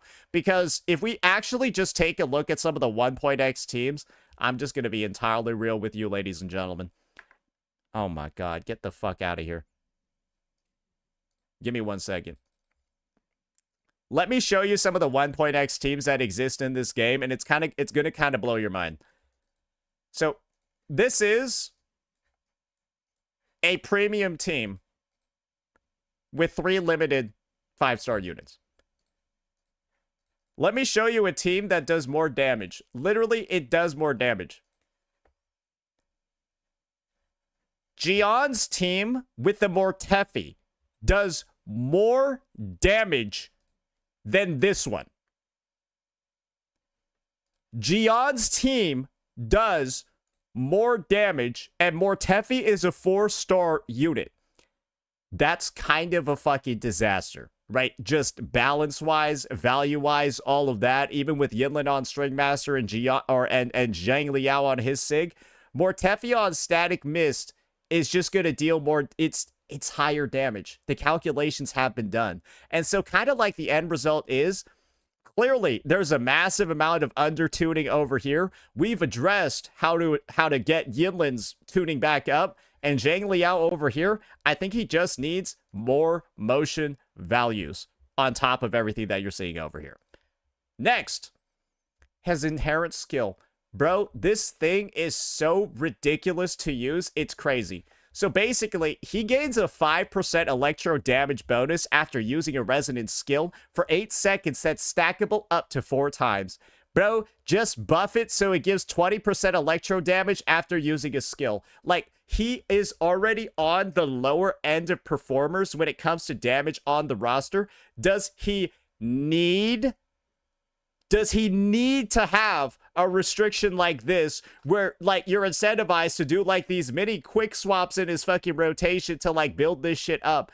No, like it's just it doesn't need to be this difficult. It doesn't need to be this clunky. And most of the times you don't even think about this effect because it stacks up so slowly and requires so much sweatiness to even get to a level where it feels like it's significant.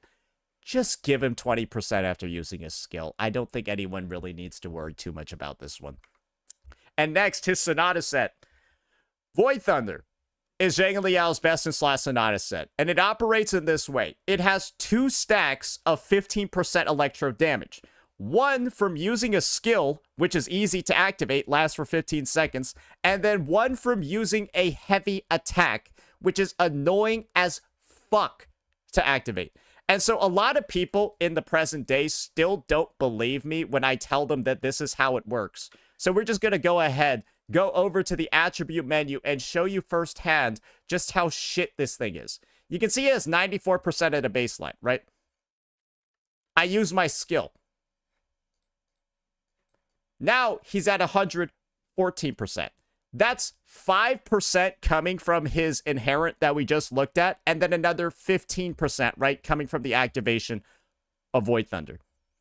If Void Thunder worked in a way where using 2 skills would max this out, you would then see this jump up to like 130 something on the next skill cast.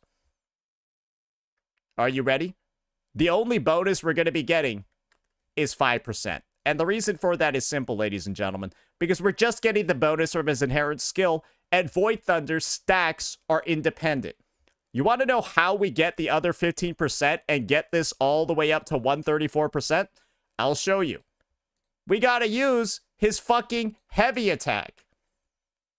And after that's done, boom, now we have the full Void Thunder bonus. So basically, Zhang Liao's tech is to like intro skill in off of like Yinlin or something, and then go. It's so clunky, it's crazy. Adds like an additional second onto his rotation, obviously eats into his DPS, and that's all just for 50% electro damage, but you kind of want that in your rotation, right? It's just a poorly designed set, because he doesn't use heavy attacks at all in his rotation. He just doesn't fucking use them at all. It's all this extra clunk just to activate his baseline Sonata set effect, and it's fucking annoying. I think everyone can tell it's just fucking annoying. It feels like it shouldn't be there in the game. But guess what? Void Thunder is his best set. And when you have sets like Molten Rift, where they just give you the full damage bonus for just using a resident skill, isn't that just, this is just objectively fucking worse. It's just objectively goddamn worse when you just get the full 30% from using a skill here, but you get only 15% and it's 2 different stacks and it comes from 2 different sources with Void Thunder. That's just the reality of it. It's just a underpowered dog shit Sonata set compared to pretty much every other one in the game. So basically it's just like, yo, can you guys just like buff this shit so that like, I don't know, make Zhang Li's intro skill count as a heavy attack? I don't know. Or just buff Void Thunder so it's similar to Molten Rift, or like change the heavy attack requirement to an intro skill or something. I don't know, bro. But surely there's gonna be some sort of way to just make this not feel like shit to use, because right now you're just like jumping through hoops to activate its buff and it feels dumb as hell. And that's gonna be the ask over here. Next, moving on, we got Jancy. And Jancy's gonna have some of the widest sweeping, biggest sort of buffs because she's a Sentinel unit and she doesn't feel like one. Yes, ladies and gentlemen, Sentinel units in this game are supposed to feel a little bit overpowered. That's kind of like how the pathing has worked out for them, because we've got Amith over here who feels a little bit overpowered, and then we have Cardathea as well, who also on release felt a little bit overpowered. And the reality is that Jancy doesn't even come anywhere close when it comes to a comparison. And the end result, guys, is that, well, she just feels a little bit weaker. Not a bit weaker, a lot weaker. And she's also received no fucking support at all over the release of her entire fucking kit. Yeah, no support other than Jeja in 1.2 because Cancerella doesn't really count. So let's talk a little bit about what's going on over here. Convert more of her damage to Resonant Skill, buff her 4-cost Echo, and give her an actual sub DPS that isn't somebody's sloppy seconds. Because guess what? Her best in slot is Jeja, but Jeja's better with Carlotta than with her. So it's kind of just like, why does she even exist on the roster at this point? Is a question many people are asking. Now, so first and foremost, with the conversion, convert her damage to resonant skill damage on her liberation. Her liberation actually deals a lot of fucking damage. And so you can maybe slightly decrease the motion values on it if needed. Also, decrease her resonance cost. Bro, this thing costs 150. Basically, every other DPS in the game, we got Camelia's liberation down here, costs less. Why is hers the one that costs 150 when I don't think there's any other character in the game that needs that much? Basically, this forces her to rely on Jeja to cast this ability every rotation because otherwise the cost is too fucking high. It's just too goddamn high. Even with 120 ER, you want Jeja on the team as well. That is a ridiculous requirement, and this is one of the reasons for why you don't even want to use her with Cantarella, even though Cantarella is a possible choice. Because you need Jinsei on like 130% ER to cast with Cantarella because of how expensive this shit is. This should go down to 125, be resonant skill damage, and probably also reduce a little bit of the motion value to balance it out a little bit. This would be a massive change that would make her a lot stronger and a lot easier to build and free up a lot of her team comps too. So that's something to think about. Next, her 4-cost Echo. So basically, her 4-cost Echo's buffs come from Jue. Jue is a piece of shit. Jue has gotten power creds by other 4-cost Echoes because all Jue gives is 16% resonant skill damage on activation for 15 seconds. Other Nightmare Echoes that 1.x units are using, bro, they give 12% attribute and 12% damage type. With Crownless over here, right? Nightmare Crownless, 12% Havoc, 12% basic. Passively. So she got to activate this. It only lasts for 15 seconds. This is passive and you don't have to activate it. So yeah, just make a Nightmare Jue that gives 12% Spectral and 12% Resonant Skill. Or another Nightmare Echo on the Celestial Light set that does the same fucking thing. It doesn't have to be Jue. Bro, this thing is fucking cheeks. This thing is buns, bro. You know it's not good. You know this shit is bad. Let's just be real here. This is not very good at all. And it's, unfortunately, what she has to roll with. It is what it is. That's the Sentinel Echo. It's the worst Sentinel Echo in the fucking game. Sucks. I know. Next. A real sub DPS for her. 50% resonant skill amplification. This is what we need a new character for. Basically, just make it the same type of goddamn outro skill that you're seeing up here from a Yuno, where she gets 50% heavy attack, or a Chuyan, where he gets 50% echo skill. So yes, a 50% resonant skill damage amplifier, similar to Yuno or Chuyan, with non-spectro coordinated attacks in their kit. Jinsei, because of her massive ER costs, relies on Jeja. Jeja's just better with Carlotta. This character, functionally, has no use cases on anybody's account because you can't really use Cantarella with her because her ER costs are so fucking high at 150 on her liberation. And so you just don't get her liberation if you use Cantarella. Every other rotation, and it also fucks up her concerto generation. The end result, guys, is that, like, Jinsei is currently one of just the worst units in the game because every teammate that you would use with her is, like, better in somebody else's hands. And that's just rough. And so having, right, a 50% resonance skill amplifier that has coordinated attacks, all of that, but maybe less buffing ability like Jeja, you fix Jinsei's ER cost too. Well, now you've separated her from Jeja, and she can now actually build out her own teams. Awesome. Now, we got the next sort of conclusion over here for Jinsei. With all of these changes, Jinsei would probably be a little bit overtuned. I'll be the first one to tell you that. But she's a Sentinel Resonator and is currently actually one of the worst units in the game. I think that pulling her will legitimately just make it a net loss for your account because, like I said before, anyone that you would use with her is better with somebody else. And that's just the unfortunate reality over here. And she is currently lore unfriendly by being so fucking weak. Now, moving forward, we got our next unit. We got Jeja. Jeja isn't really going to have that many changes suggested over here. Her section is going to be fast because she's still a viable character with Carlotta. So, with all these changes, right? Increase AoE of coordinated attacks, increase some of her damage multipliers, and she is still viable, so that's why there's not going to be that many. So basically, her Inklet spirits on her Resonance Liberation have no AoE at all. They're entirely single target. She has like 21 of them that she sends out over a period of time. Or over 30 seconds.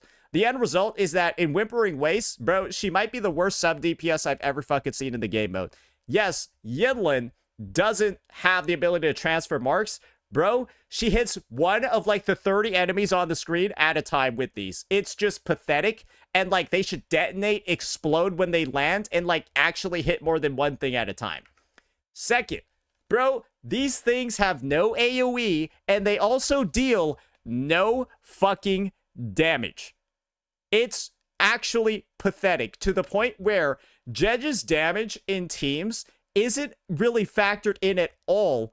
And it's like in the Carlotta Jeja team, Carlotta's dealing like a huge fucking majority of it. Because this unit over here, guys, quite possibly has the lowest personal damage in the game. I think it's actually worse than Yinlin's. And you combine that with the fact that her Liberation deals no damage on cast. It just summons the spirits, and then they just go out. You see, there's no other motion value on the ability because it doesn't even do anything initially when you cast it. So shouldn't these, at a bare minimum, just be doing, like, more damage? She kind of just only buffs. That's kind of like it. You don't factor in any of her other abilities. And for a sub DPS in the modern day and age, having no personal damage does feel pretty goddamn bad. And this over here, bro, this is lower than Yinlin's coordinated attack. She deals less damage than Yinlin's coordinated attacks. And that's on Yinlin's forte. So yeah, that is basically the stuff with Jeja. And also, give her a rework on her S2. Bro, she summons 6 more of these. That is her S2. She summons 6 more of these spirits that deal no damage. What the fuck? So maybe give it a buff where she, like, adds 40% glacial damage to the entire team, like how other sub DPSs have that as well. Rosia has it, Chakota has it, Lupa has it. Maybe Jeja should have it as well, because 6 more of these is crazy. This is the biggest scam I think I've ever seen in the history of the game. 6 more of these. Are you for real, bro? There's no way. Yeah, this shit cannot be taken seriously, man. It literally cannot be taken seriously. It's not a real sequence node. It's the fakest one I've ever seen in the game. Now, we got Jian. Yes, ladies and gentlemen. The section of the video that everybody has been waiting for. We've got Jian. So a summary of his changes are: adjust his liberation to consume forte on attack instead of just having a 10-second duration. Basically, make it operate similar to Zani. Second, give his liberation 2 casts, and we'll cover that in depth later. And then also convert his enhanced resonance skill damage to heavy attack damage so it's not a DPS loss to use it in the rotation. Now, first and foremost, change his liberation to function similar to Zani's. Yes, you see that bar over there? This means that he has a full resource bar when he casts, and each attack that hits consumes some of the forte instead of it just having a 10-second duration that you're seeing over here. Second, increase the motion values of stage 2 and 3 over here, and dodging will no longer reset the attack chain. So he just goes from Qinglong stage 1 to 2 to 3. This basically makes it so that if the enemy dodges, if the enemy gets away from him, blah, blah, blah, he doesn't just have all of his DPS thrown out the fucking window. This also makes it so that you can still dodge cancel his attacks and stuff like that, but you'll actually get to see his other animations too in the process. Basically just making it so that his gameplay isn't just like basic attack 1 spamming into dodges. You can still do that, but you'll actually see the rest of his attack chain, and of course, it should feel overall more satisfying to use. Next, change his liberation to make it 2 casts, because he's got this animation over here for when he uses his liberation at 0 forte. If you ever see this in-game, you're griefing. Make it operate this way. The first cast of his liberation uses this animation, and then the second is available after consuming all of the forte over here through his attacks. And so he basically will start off with this one, and then throw his spear and do you know, this attack over here, Emerald Storm Finale, at the end of his rotation. Which makes a lot more sense because the move is called Finale. But he uses it at the start of his rotation currently. And you never, ever see this animation over here if you're trying to play him somewhat optimally. It just makes a lot more sense. And basically, this would make it function similarly to a Cardathea, where she, you know, brings down the sword and does all of that. And of course, similar to Azani as well, where she does that final attack where she kind of like jumps on the clock and then like strikes down. That's kind of what it is. You see this animation, he does all of his forte attacks, and then he ends with this final attack over here.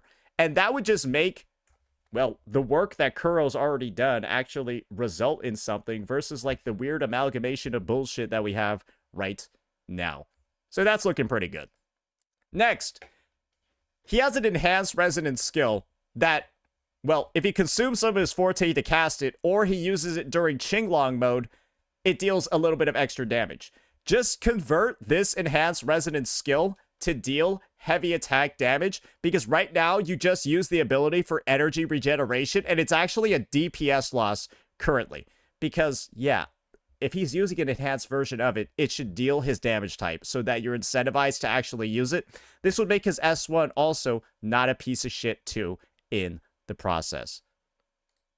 That's going to be it for the Jian changes. I know it's a lot shorter than you guys expected, but his kit is actually, well, one of the best aged across all of the 1.x characters. There's a reason why we're not spending that much on him. Now we got Chang Li, and her buffs are very simple. Buff her outro skill to 14 seconds, buff Inflame and Stack Generation, buff her forte attack motion values, and rework some of her dog shit sequence nodes. So first and foremost, she has the worst outro skill in the game because it has this one weakness. It lasts for 10 seconds. There's no universe where she should have a 10-second outro skill as a 5-star limited character. This is fucking embarrassing, and this is also giga fucking bad. Second, when you compare it to other outro skills in the game, like Brant's, well, Brant just does more damage than her, has like more utility in his kit, and also has a longer outro skill. She just feels straight up worse in comparison, and it's kind of just rough that she has a restriction like this. So, yeah, it's just not necessary for this to be 10 seconds. It should be 14, like pretty much every other 5-star character. Next, Forte, Inflamement. Give her 1 stack when she uses an intro skill.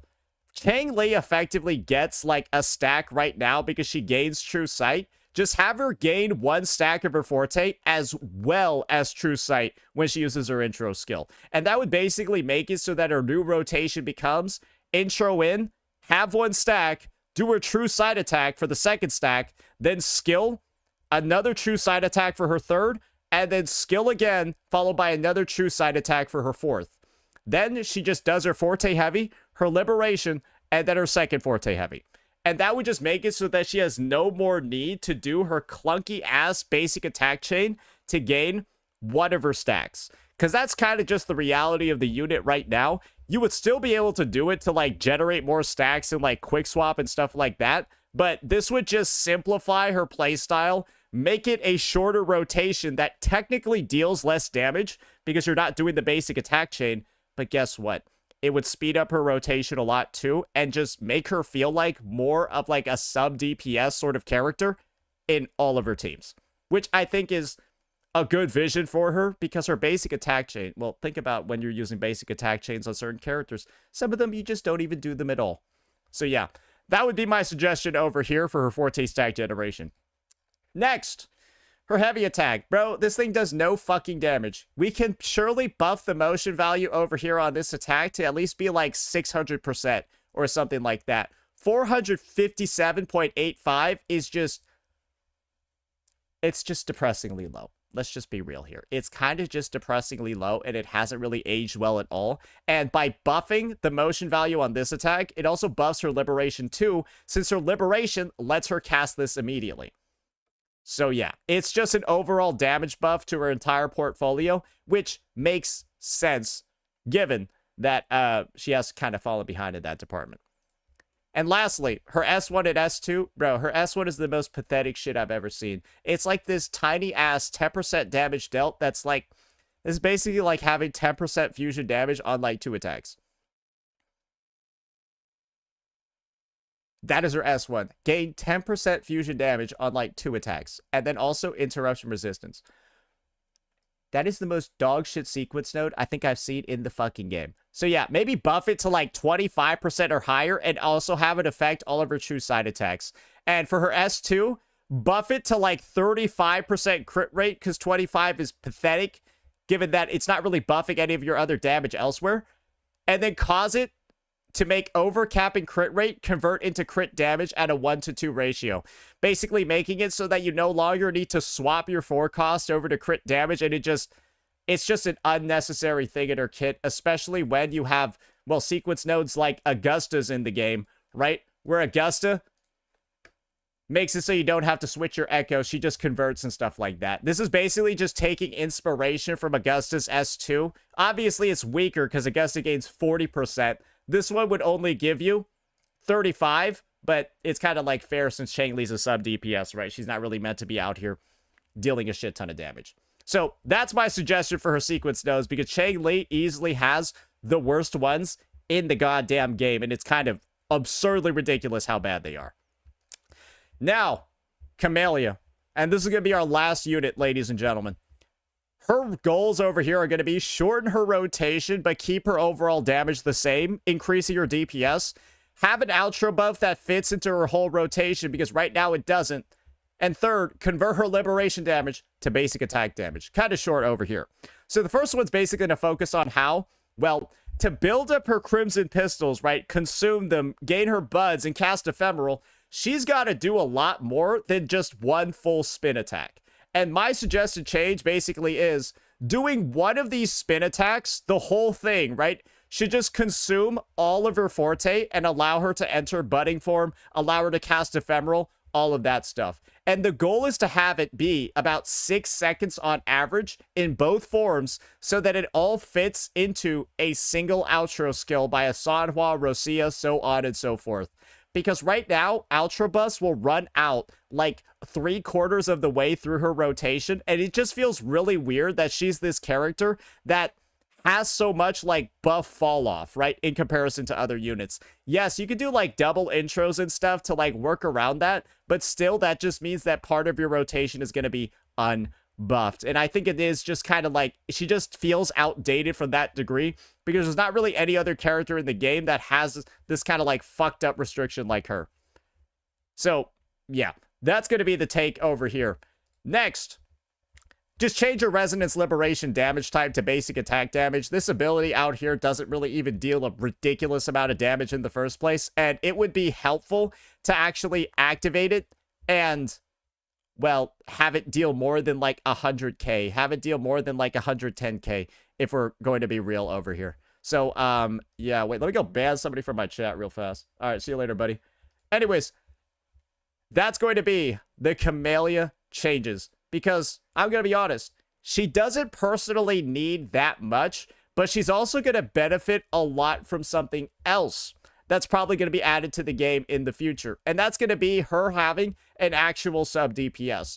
Rosia is a steaming pile of shit. Everyone knows that Rosia is probably the worst 2.x character on the roster, probably tied with like Zani and Phoebe if we're going to be honest. So Rosia could just get a buff as well, or there's a new 50% basic attack amplifier like Chuyan or Yuno. We've already covered this before in the Jancy section. Like Chuyan or Yuno, that could probably just take on this role too.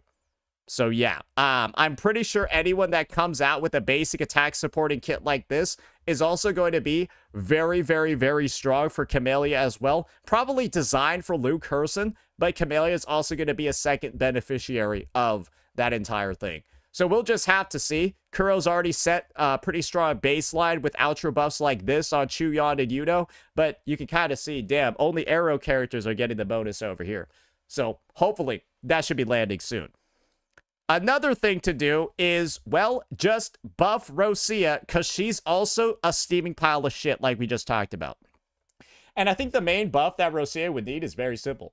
Just add a 15% crit rate buff, scaling off of Rosia's crit rate, just like her attack one. Yes, ladies and gentlemen, I'm proposing that we just add that line to her liberation. A 15% crit rate buff that scales off of this once you reach, I don't know, like 70% or something like that. And then that's just added on top of this bonus over here. That should probably be good. Because Chuyan has an easier to activate crit damage buff. That's right here. You only need 65% crit rate on Chuyan, and then he buffs crit damage by 30%. At this point, Rosia is just underpowered, ladies and gentlemen. And this would be one way to kind of like close the gap between her and other sub DPS characters. Because like Linnea's got that 24% all damage bonus.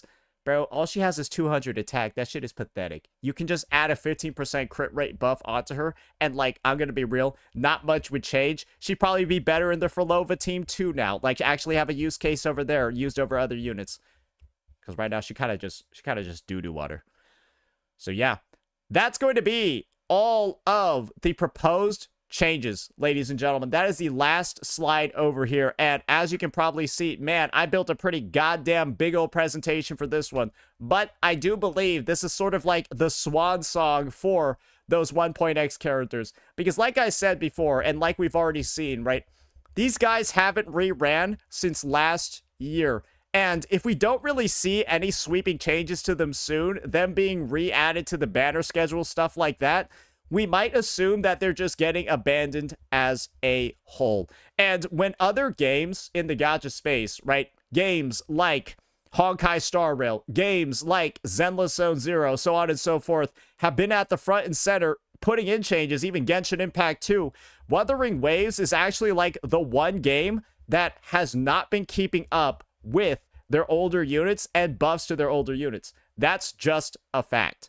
And it's unfortunate that that's occurred, but one can argue it's not really that big of a deal because they just have refused to rerun these units at all since the anniversary. But when Kuro has a track record of having buffs in their other games like PGR, I mean, I'm just going to be real here. They put a lot of effort into these units. A lot of people really like them and think they're solid adds to the game, and they want more opportunities to play them. I think it's truly, finally time to actually start putting in some real effort into actual kit updates. And by kit updates, I'm not talking about this bullshit that they did in End State Matrix. I'm not talking about this trash over here that they put in as like a substitute for action. Bro, this is all they did. It's like, ooh, deal 25% more damage. Deal 25%. Bro, no, I'm not talking about this shit. I'm talking about actual real kit changes like the ones that we talked about today. And hopefully that'll occur. Hopefully it'll happen sometime soon. And hopefully it'll be in time for the anniversary. Because I'm just praying that that's what's on the docket. And that's why this patch is 6 fucking weeks long. Because there's no content in 3.2. Bro, there's nothing in here. This is possibly the most dead second half I've ever seen in the history of the fucking game. And so we got no content. It's still 3 weeks. Hey, get to work. Do something. Yo, do something. I've given you the blueprints for everything that you need to do. Let's see some actual changes. Let's see these units either, I don't know, put back in the banner schedule or acquirable in some fucking way. Because right now it just looks like they've been abandoned. And there's too much quality over here. Too much good kit design to just leave them abandoned in this state. These are good characters. A lot of people really like them. But it seems like Kuro just doesn't know what to do when it comes to fixing them up. Let me know what you all thought. Peace out. All right. All right, that's that one. Let me go see if part of the reason for why we're even delaying this anyways is because Hotoki's got a... Oh, perfect. Hotoki's ready. He was ready 4 minutes ago. I love how there were so many retarded kids in the chat being all like, oh, Whiwa's up, Whiwa's up. Well, guess what? Somebody has to do floors 9, 10, and 11 in Whiwa, dipshits. That's what? You want me to go in there and then do floors 9, 10, and 11? Yeah, the actual account owner goes in and does those in like 15 minutes. Good lord. So many dumb people just spamming Whiwa is up when you know yourself from playing the game mode that you have to do floors 9, 10, and 11. And like, we literally finished at like the perfect fucking time. Good lord. Dude, it's just... Some people are so fucking stupid, it's crazy. Like, just actually so dumb, it's crazy. Actually nonsensical. Zero IQ behavior. Like, it's just, like, you just need, like, the slightest modicum of, like, common sense, bro.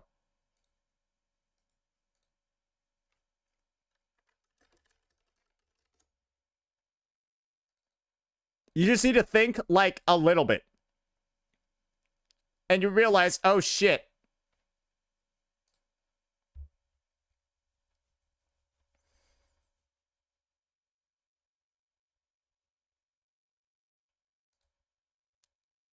It's the gotcha. It's the seasonal audience. I mean, because this is the thing. A lot of these games have a very, very strong seasonal audience. But, bro, seasonal audience people are some of the dumbest fucking people, too. It's actually impressive how stupid some of them are. Like, it's actually impressive. All right. Alrighty, alrighty, alrighty, alrighty.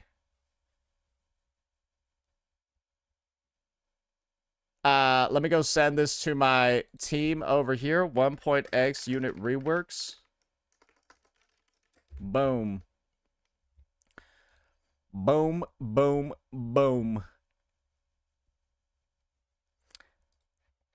About Whiwa tokens, we got possible kit leak confirmations. Yeah, that's what I was expecting was going to occur. All right, let me go get on Hotoki's account real fast. Yeah, let me go get on Hotoki's account real fast.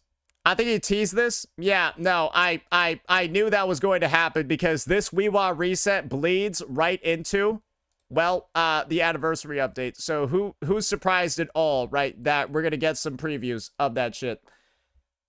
It kind of like makes sense, right? It kind of like makes sense, right? Save this one for sometime in the afternoon. We got a Hiyuki kit leak vid from Whiwa coming up. All right.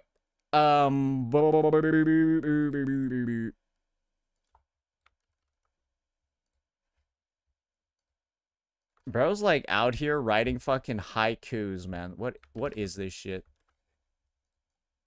All right. All right, here we go. All right, we're logging in. So I might just start off with like the kit leak video first, assuming that it's a powerful looking token. Yeah, we might just start off with the kit leak video first. That might be it. That might be a good one to go with.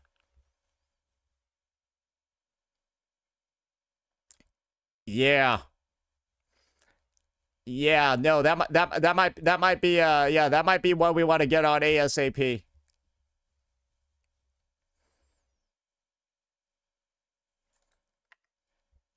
All right. Let's see what we got going on over here. Okay.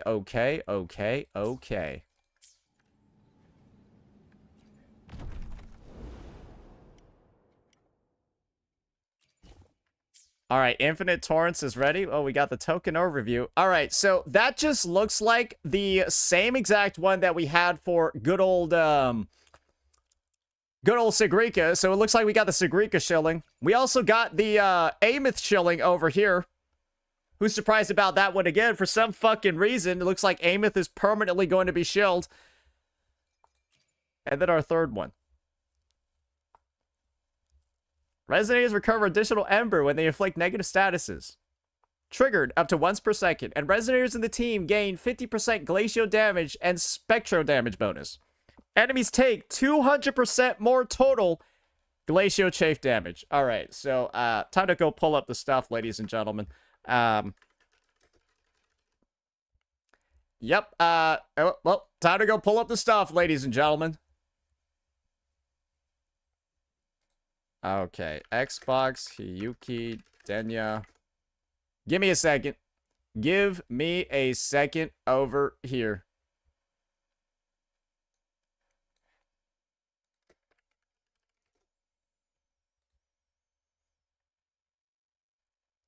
Let's get that one ready to go. Let's get Post Lament Hiyuki.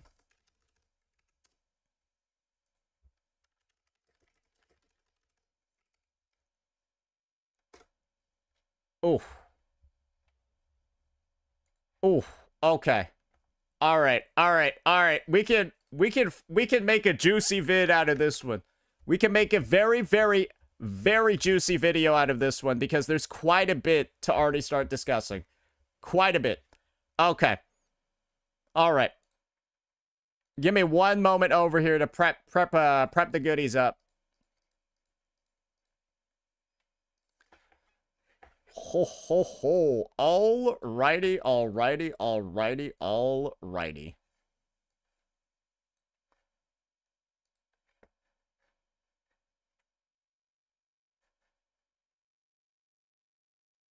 Let's get this one going.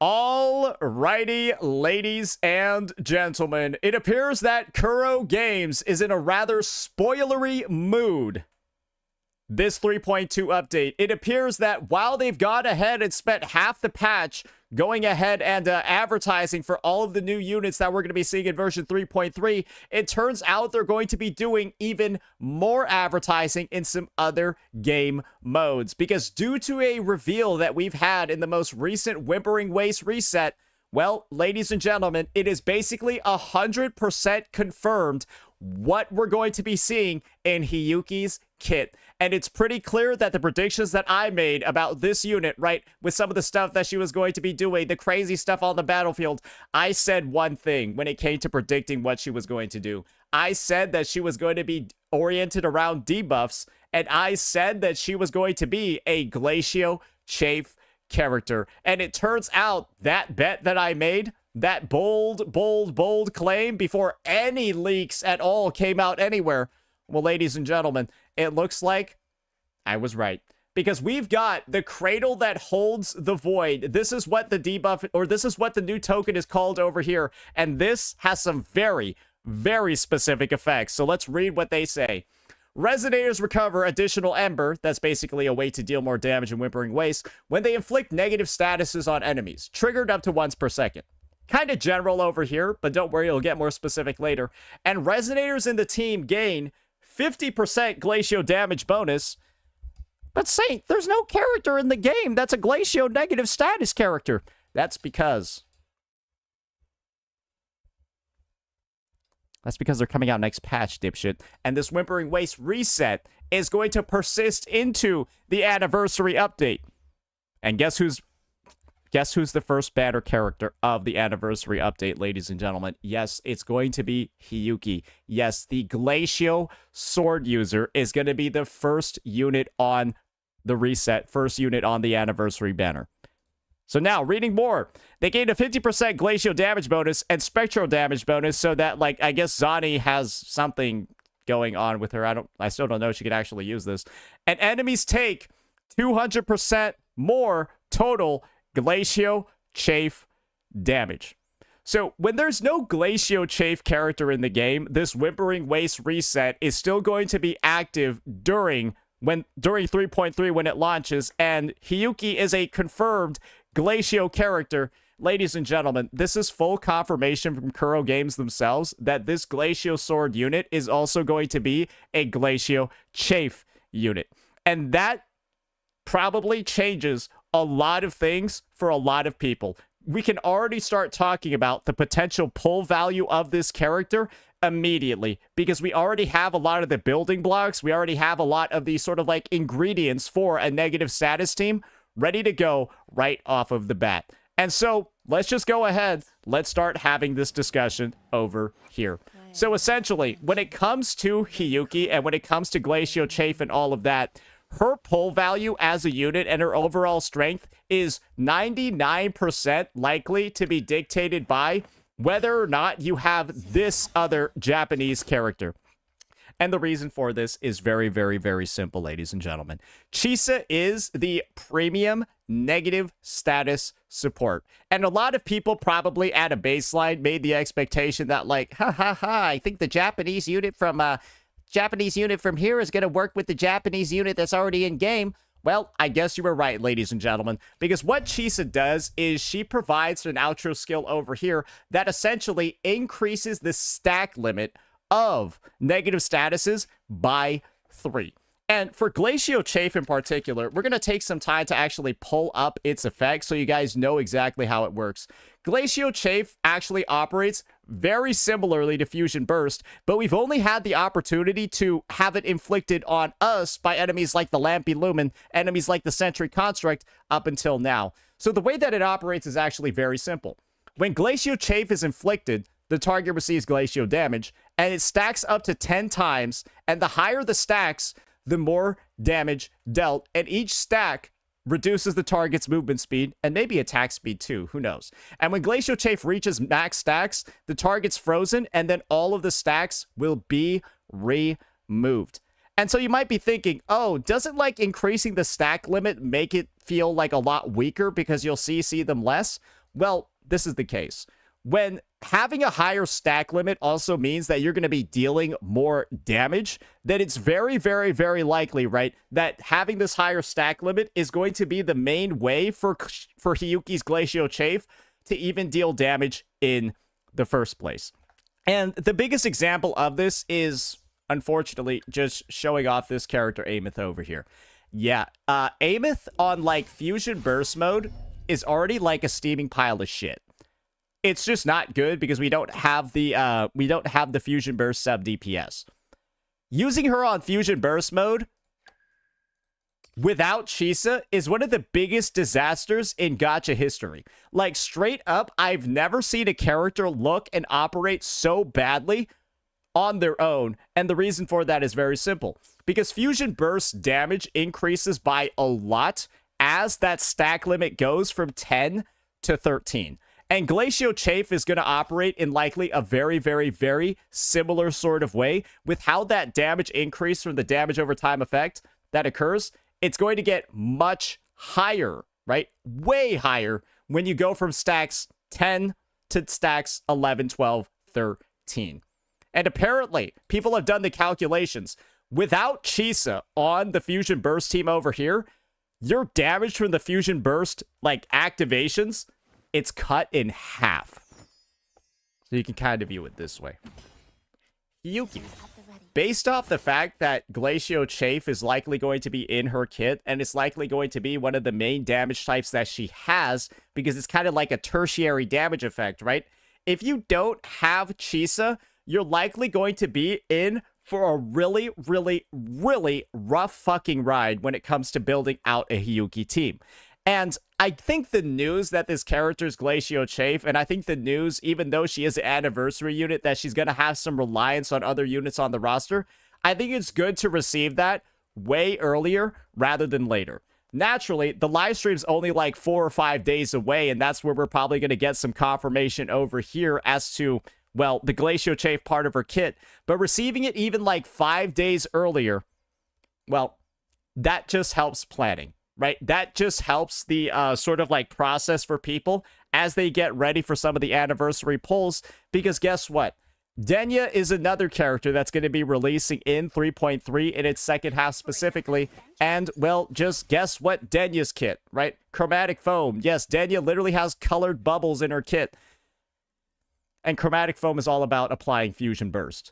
Basically, both of these anniversary units, Hiyuki and Denya, are going to be really, really centered on negative statuses. I think that much is pretty obvious. And so Chisa essentially is going to be the must-pull character for most people thinking about the anniversary and thinking about their pulling plans ahead. And that could be unfortunate for a lot of people because chances are maybe you don't have this unit. Because nobody could blame you for not having this character. You want to know why? Because she has been, without a doubt, the most useless unit in the game since her release. Where you, by pulling her on her release, it was a net loss to your account. Basically, bricking your fucking account because she was absolutely unnecessary on any team. She only had one team in the game where she wasn't a strict downgrade, and that was the Arrow Rover Arrow Erosion team with Kartithia and Chakona. And guess what, guys? Arrow Rover was better than Chisa in this team unless Chisa had her signature and a full-on high-quality build. Unless you had all of those various ingredients ready to go, guys, Arrow Rover with their free weapon and all of that was better than Chisa. But only by a couple of percentage points. That was the difference. Chisa was like 5, maybe 7% better than Arrow Rover, even with her signature. And so you were paying for the smallest upgrade ever from an existing free-to-play team. Or really, an existing free-to-play option. So the end result, absolute disaster. Super low value, terrible idea for most people to pull.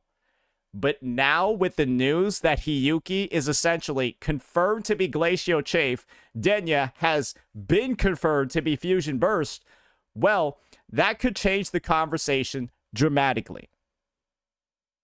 However, there's another issue at hand. And the issue over here is kind of simple, ladies and gentlemen. There's no Glacial Chafe sub DPS in the game.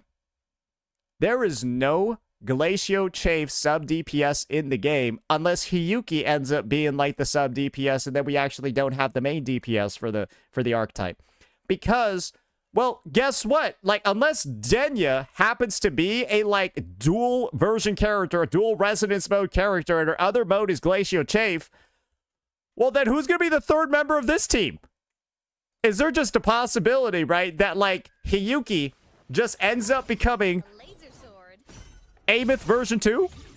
Where Amith's Fusion Burst mode is still the biggest pile of steaming dog shit in the game because the sub DPS was never there? You know that that's a fact as well, ladies and gentlemen, right? You know that that is a glaring possibility too, that Hiyuki could just end up becoming exactly the same as Amith. And unless Hiyuki happens to have, like, dual resonance modes as well, then there's going to be a massive issue. But this is also the other thing, right? And this is maybe another clue that we have based off of these Whimpering Waste tokens. Go ahead and take a look at this. Ladies and gentlemen, this Frostlands where Baroness Thrives tokens, right? Which is clearly geared towards buffing Toon Strain, as well as Toon Rupture, is still here. Maybe Hiyuki's gonna have a Toon Strain or a Toon Rupture mode. That could be something that also is a part of her kit. She might have that sort of like dual resonance ability that Imith has as well. But this is the thing. Maybe not. Maybe Hiyuki doesn't have that ability because what is something you're not seeing in here? 40% spectral damage bonus for Luke, and then 40% fusion damage bonus for Amith. And so, take a look at this, ladies and gentlemen. I don't see a glacial damage bonus in here. And so this kind of just makes me think that Glacial Chafe is going to be the only mode that Hiyuki actually has. Otherwise, we might have probably seen this updated to also include glacial damage if Hiyuki had that flexibility in her kit. I think that this is another confirmation from Kuro Games. The fact that this doesn't have that this is the only glacial related token for the patch that Hiyuki's going to be dropping in. This might just be confirmation from Kuro Games that Hiyuki is, well, a single damage type character, and that single damage type is Glacial Chafe. And that's going to come with a lot of restrictions. And so, ladies and gentlemen, this video over here is more of just like an educational opportunity because we're talking about pull value. We're talking about negative statuses. And the reality is very simple. Negative status characters have, unfortunately, had the reputation of being some of the most team-locked and like mandatory pulls required characters in the game. Cardathea without Chakota, buns, dog shit. Zani without Phoebe, buns, dog shit. And chances are Hiyuki without Chisa, buns, dog shit, right? And so this might be just a cautionary tale of maybe you don't need this character. Maybe you really gotta heavily think about how you've been saving across the version. Maybe this character is actually a skip. Because the news that she is Glacial Chafe, and again, the unfortunate reality of it not looking like she's gonna have another resonance mode, this might have her a lot. This might mean that she's a lot more constrained, has way more limited team comps, or way more specific teammates than you might have thought before. Hiyuki might actually be a gigantic bait. Because think about it this way, right? This is something that's been done on the anniversary before, right? A lot of people, they went in and they were just like, ooh, got my overworked, low energy mommy over here with Zodi, right? Guess what ended up happening with her? She's one of the worst fucking pulls in the game, and a lot of people wish they could refund her because her teams are so locked, so specific, and she has so little reusability outside of being tied to the hip to this acolyte over here. Phoebe has like 7 times more teams than Zani. That's a fact. Phoebe has like 7 more teams than Zani does. Zani has like 1 or 2. It's a bit of a disaster, right? And Hiyuki, depending on how her kit works, looks like she might end up the exact same way. And the hype of the anniversary, right? And the hype of her being one of the most visually crazy, right? Visually appealing characters that we've ever seen, where she has 2 forms and all of that. She summons a fucking moon, right? She does all this crazy shit. Then she summons like 17 other versions of herself too. During her liberation, you can see like she has like Chisa's outfit on over here with like a baseball bat and stuff like that. Clearly, right, there's a lot of hype surrounding this character. You got the cherry blossoms and all that shit in her animation as well. She got the bow, too. She's wild, right? She's crazy. And apparently her cutscene at 3.2 is also insane as well. But she might just be one of, if not the, biggest baits in the game. Just like how Zani was one of the biggest baits that we've ever had in the history of the game. And that is an unfortunate reality, right, when it comes to negative status teams. But there is a possibility, right, that Kuro's going to go ahead, make her way more flexible than we actually thought, right, and wash away that sort of negative stigma that's been associated with negative status teams for a very long time. Because Kuro basically got away with it by making Amoth Fusion Burst, right? They got away with it because she's still got the Toon Rupture mode, and she's still insanely, well, she's the best fucking team in the game. She's insanely viable without even thinking about her Fusion Burst half at all. But I don't think that same sort of flexibility is going to apply to Hiyuki. Because remember what I said before, guys. it doesn't look like Hiyuki's gonna have like a resonance mode, because otherwise we'd probably be seeing glacial damage over here in the tokens, and we don't. So this might be all she has. And the unfortunate reality is, well, we'll just have to see how she pans out. We'll just have to see how team locked or team specific she is, because typically units that really, really, really need and can't do anything without another character, they typically can be some of the most undesirable units in the game, no matter how much damage they do. For example, all we gotta do is take a look at the sales of a unit like her. Because guess who you need to make Sigrika playable? Chu Yan. And if she doesn't have Chu Yan, this character doesn't really exist, right? This character has, quite possibly, the highest damage potential in the game.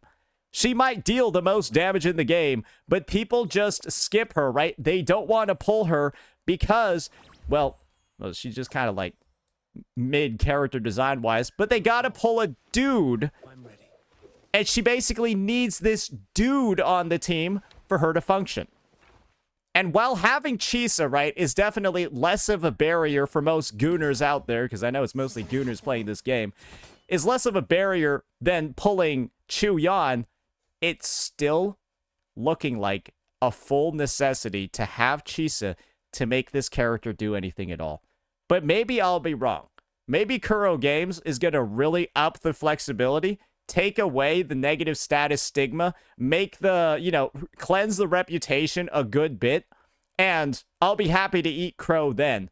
But all I really can do at this point, right, is take a look at the track record. Take a look at what they've already done before. And when it comes to negative statuses, bro, they have felt like they've all shipped incomplete. They felt like they've all shipped with problems. And the characters, the DPSs that end up dealing negative status damage, well, their teams feel like some of the most restrictive ones in the game. And that's a fact. That's the truth. And Imeth is the best one out of all of them because she could just say fuck negative statuses and pretend they don't exist. And I guess this is the other thing, right? Think about it this way. If Chisa is a mandatory pull because of her support of negative statuses, right? And you're using her with Hiyuki, well then guess what? Who are you going to use with your Fusion Burst Imeth? Who are you going to use with your Cardathea?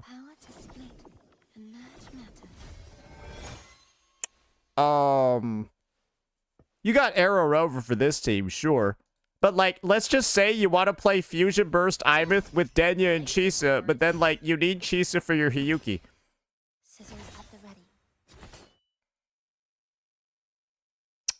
Do you kind of already see where the problems might be forming roster-wise? Like, we don't even have the full teams yet, but you can already see that Chisa might start getting pulled into, like, 17,000 different directions. And so if Hiyuki really does have that reliability on her, but then Denya Imeth in the Fusion Burst team also wants her, and then we're also in the situation where in the hardest endgame mode that we have, End State Matrix, right? Well, you're only allowed to use Chisa one time because she only has one energy, right? Looky over here. She only has one energy in this game mode. All the other supports have two. You can look at the record over here. Chisa was used just one time in this team, and she has not been able to be used again. This is a potential disaster that I already see forming. She probably needs to get 2 energy in this game mode because you're already probably seeing how she's going to be stretched thin in just like TOA at a baseline and Whimpering Waste at a baseline. I'm going to be honest. This could pan out a lot worse than we thought. But maybe we need to have some confidence in Kuro Games. My solution was give this character a resonance mode where she deals like toon strain damage or something. It doesn't look like that's happening though. So be wary. Be ready to pivot. Most importantly of all, be ready to pivot too, because this anniversary could be maybe you won't be spending as much on this anniversary as you might have thought, especially with more details of those kits coming out. Let me know what you all thought about this one. Let me know what you are thinking about when it comes to your Hiyuki pulley plans, and peace out.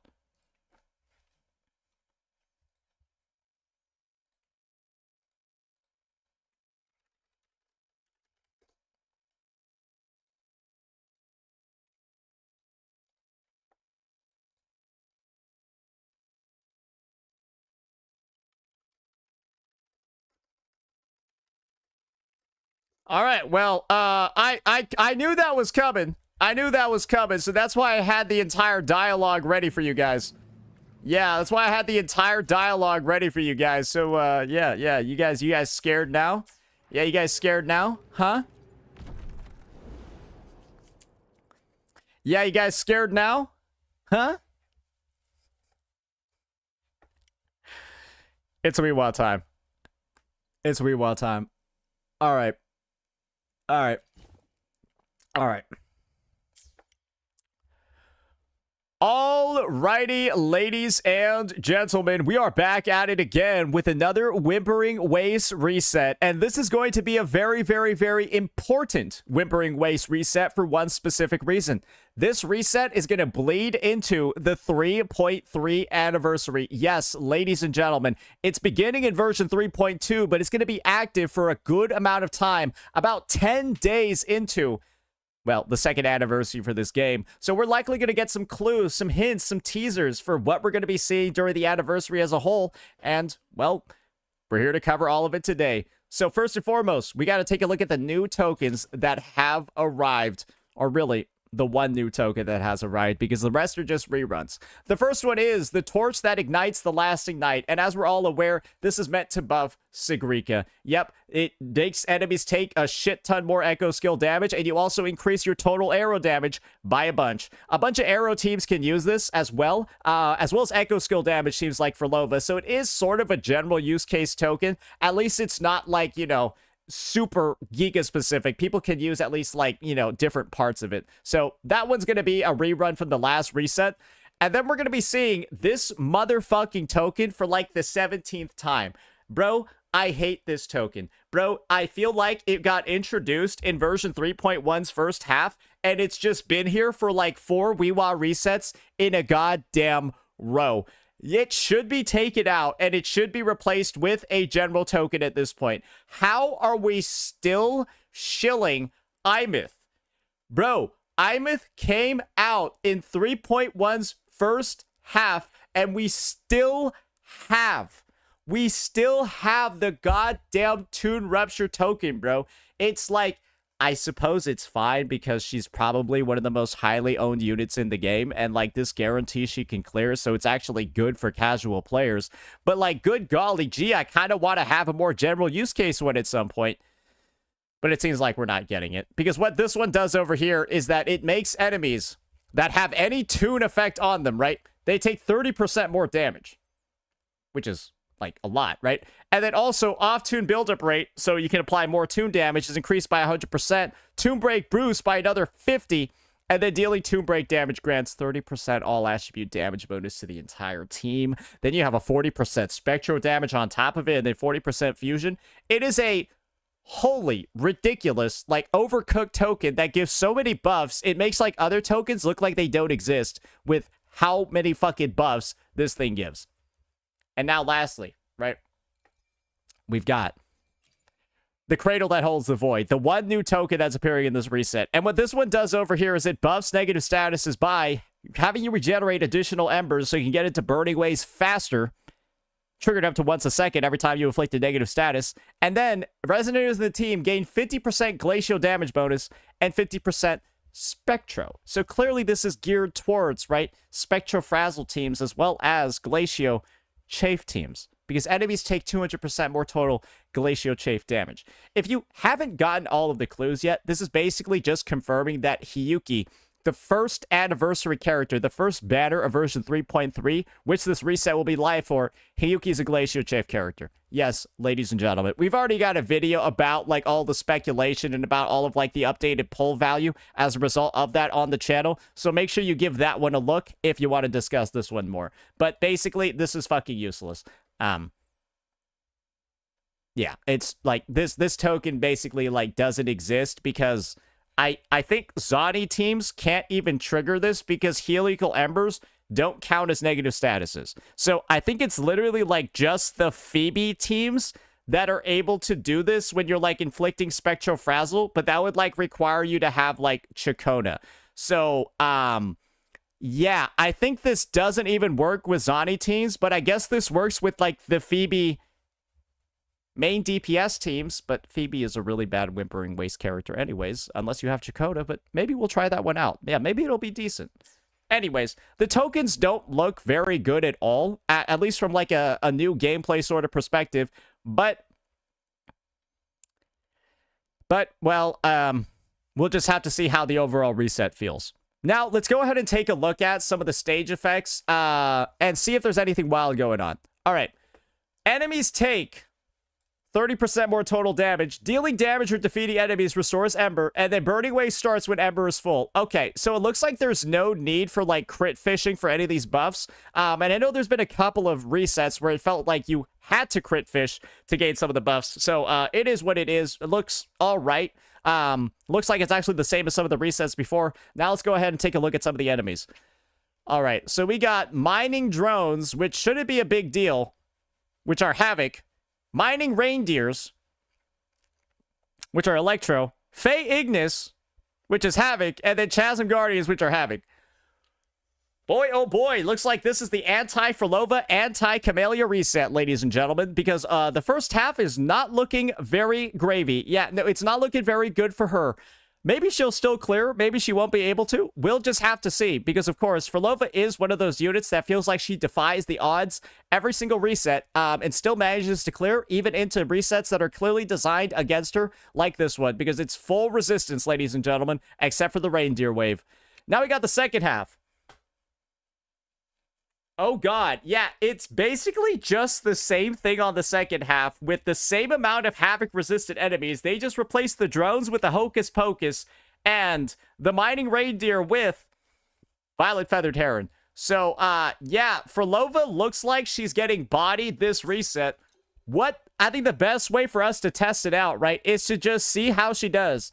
Yeah, is to just see how she does. And I think the best way for us to take a look at that, right, is to, well, not actually use her best in slot team. And by not actually use her best in slot team, yes, that means we're going to be running the triple Havoc team. Because, well, on the other side over here, I want to try out the other Echo Skill team. And guess what? Sigrika needs Chuyan way more than Frolova does. And if you were to put Frolova in, or Chuyan into the Frolova team, well, guess what Sigrika doesn't have? The ability to actually play the game mode. So, yeah, that's going to be the situation over here, ladies and gentlemen. And we're going to try this out just by using the baseline Echo Skill tokens. And, well, we'll just see how it goes. Will Frolova still be able to do it? Maybe. Maybe not. But that's going to be the investment level across all these characters. We're seeing some pretty high levels overall, but this Rosia is looking rather homeless.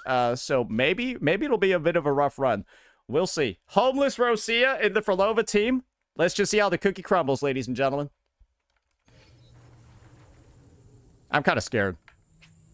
I'm going to be honest. I'm a little bit scared.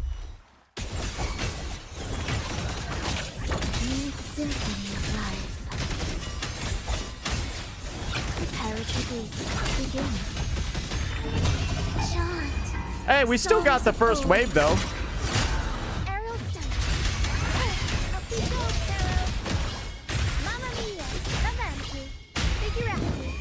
Hey, that ER is helping, though.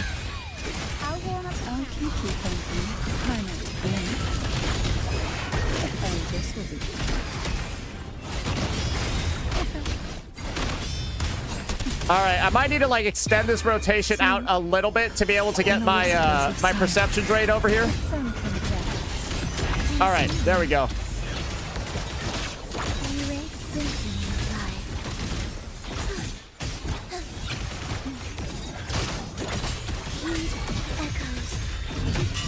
And now everything after this should be looking pretty good.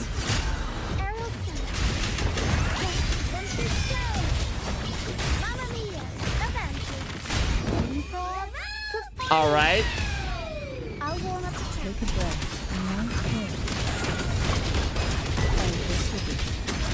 Sink into the endless deep.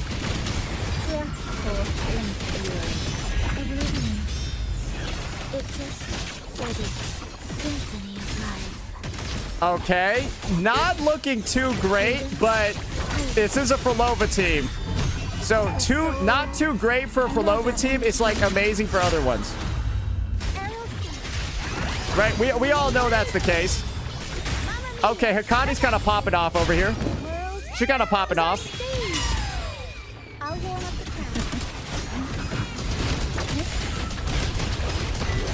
Engulfed by sea's venom. Riptides claim you. Get Rosia out of here, Unk. What do you want me to do? She kind of getting it done, sort of.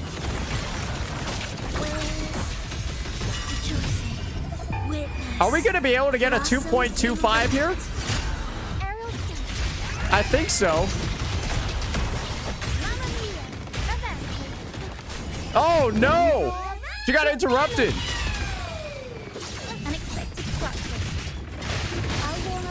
Take a breath and then hit.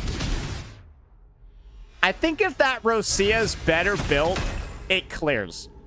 Yeah, I think if that Rosia is better built, it clears because she's on like a Stonard with like 180% ER. She's literally homeless and like kind of not doing anything in the team.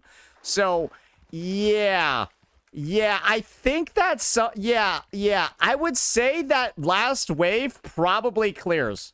Yeah, that last wave probably clears, and we maybe could have extended for Lova's rotation a little bit. So, yeah.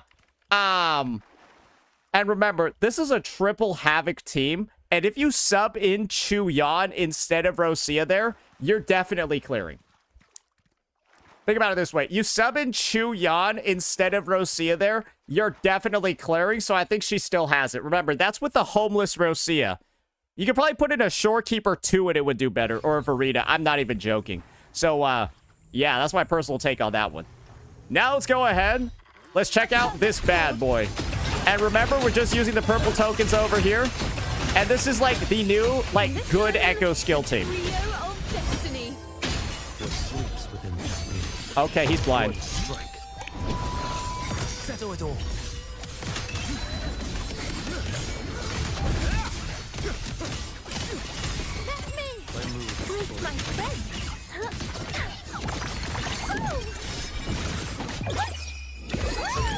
Yeah, he's blind.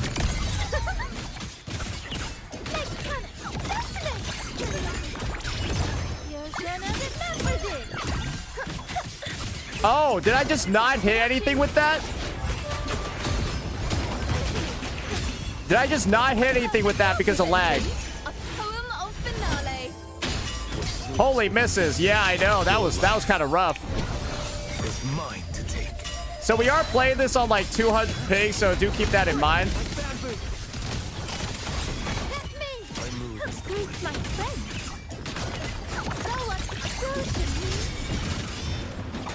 Let's just restart that. Now, missing that Forte attack is devastating because that is the highest nuke in her kit.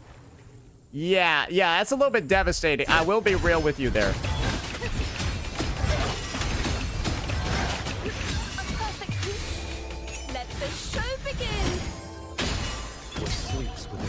Why are you on 200 ping? Because this is somebody else's account.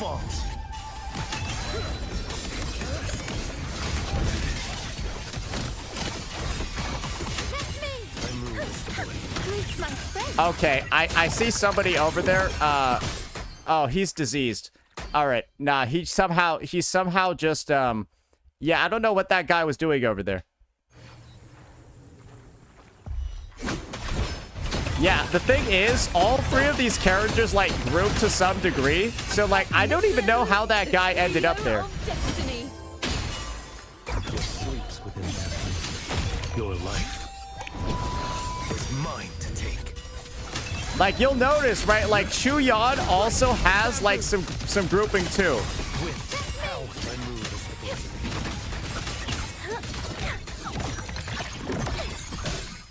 Did we just miss Decipher there because the enemies died? What is even going on?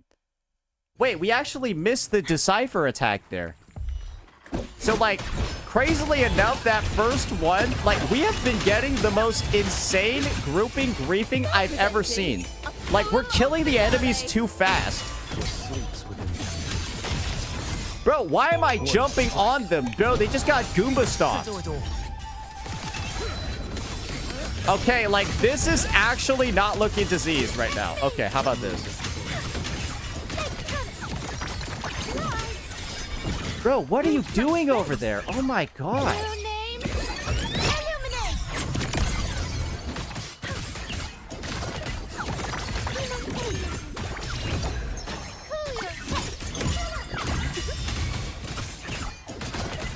Bro, I'm gonna be honest. It's like, wait, like the runs are just getting more and more annoying over here because what are these guys doing out here?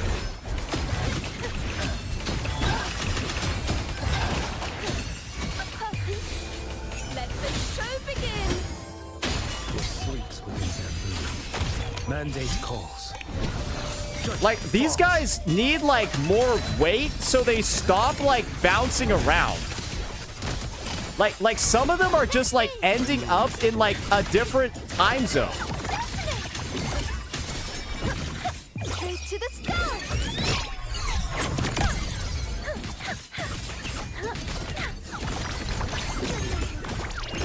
You're gonna get leveraged.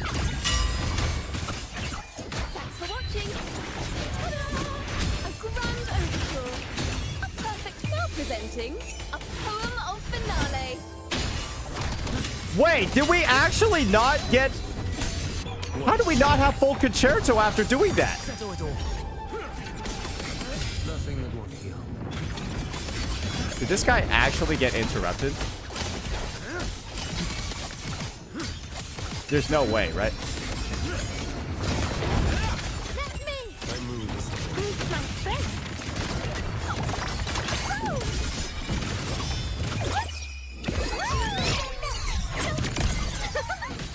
This is actually feeling so cooked for some reason.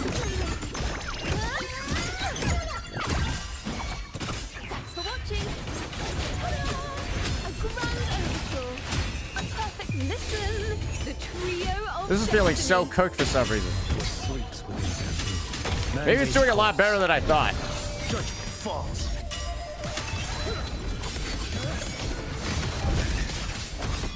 Let me prove my strength. Straight to the start.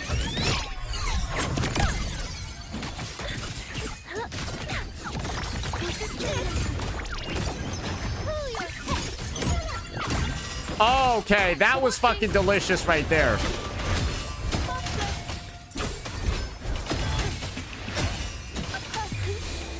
Let the show begin. What sleeps within that? Your life is mine. Do they to have take. more HP? Is that like why some of the stuff feels like it's like not hitting? My move is the blade. Yeah, I'm not gonna lie. I really expected this one to be. Yeah, it's just some of the enemies feel like they're a lot tankier than they used to be. I don't know. Maybe it's like a ping thing. Yeah, maybe it's like a ping thing because I'm like disappearing off like the side of the screen. I'll probably just have to retry that on my account as results that I actually wanted to with either of these teams, but it does feel like a good part of it is just the ping issue. And I've been saying that these are kind of like the most consistent Whiwa clearers that you'll have on the roster, simply due to the fact that, hey, you pull these two teams and you're never really going to struggle because both of them can probably do very, very well into resistance. Now, though, this is more of like a test and more like a testament of, well, what if you're not using the strongest fucking units ever? What if you're maybe playing a little bit more on like the budget side? Or what if you're kind of just, I don't know, trying to use like some of your older units, or maybe you just don't have those guys? Well, this is the time for us to maybe start taking a look at some older characters. So, one team in particular that I feel like is going to struggle a lot once the Shilling gets removed is the Ameth team. And I think a lot of people can get where I'm coming from over here. I'm talking about the Toon Rupture team that Ameth has. That one is a little bit rough. So how about for side one, we do a little bit of, let me see over here. Let's see what we can do with maybe a Galbraina lineup. Yeah, doing something like Shorekeeper, Chuyan. Yeah, doing something like a little bit of like a Shorekeeper, a Chuyan, and a Galbraina up here on this team, on the red token. Maybe we do the Echo Skill one. Yeah, maybe we do the Echo Skill one over here. And then at the bottom, let's do a Toon Rupture team featuring, well, Mornier, Lene, and Ameth. And let's just make sure everybody's on the right mode. Okay, Toon Rupture. Okay, Toon Rupture over here. And we all got good builds on everybody. Cool. So that's the lineup that we're gonna try just on purple tokens, and we'll see how bad it's looking.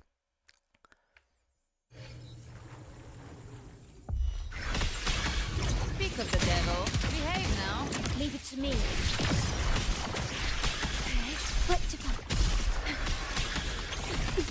Okay, this one's already looking rough. I'm not even sure what we should really be doing here. Yeah, no, I'm gonna be honest with you.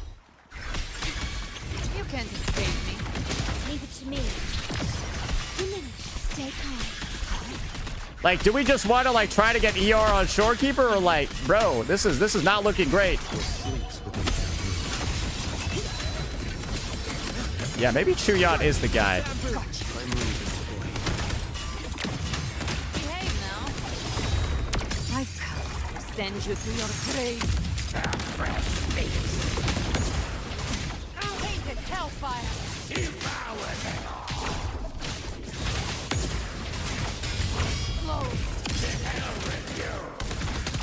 Leave it to me. Rolling. War with time. Loading. Sleeps within that room. One strike. Okay, all right. Settle it all.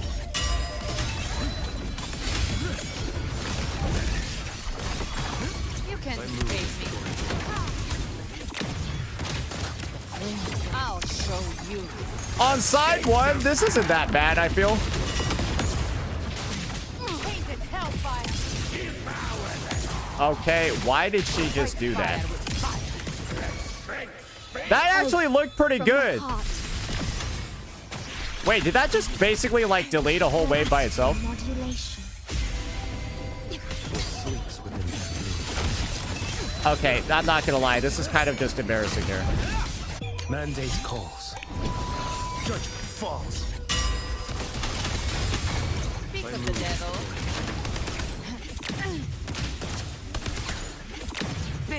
By my trigger. Enter Hell's Gate. Slow. Fight fire with fire. Ordained. How is there always one guy left over like this? Renew. Sleeps within that room.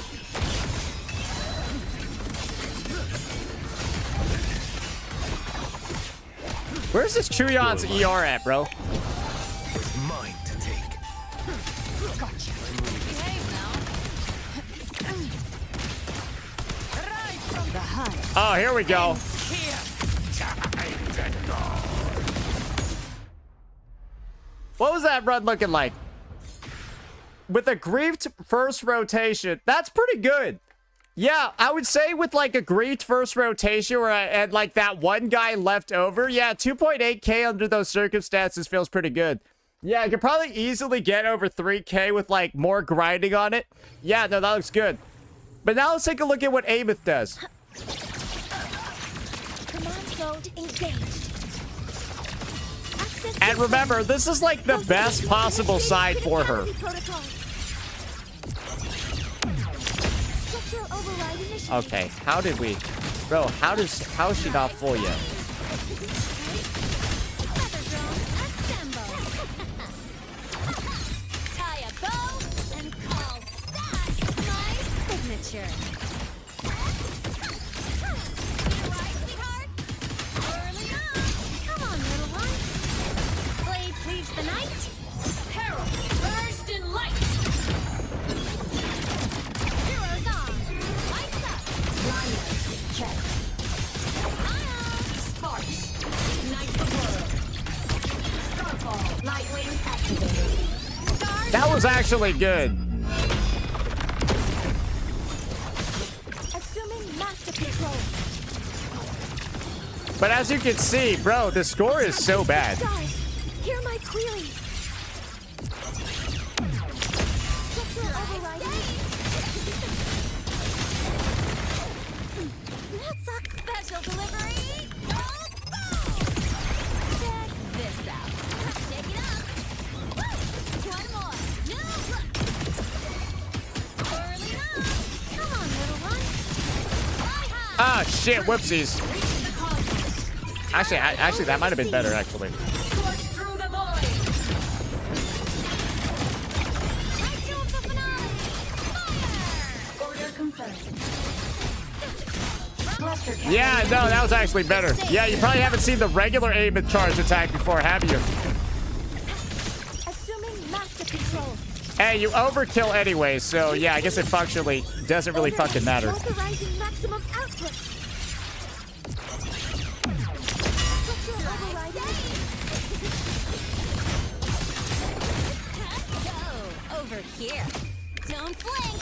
You'll miss the best.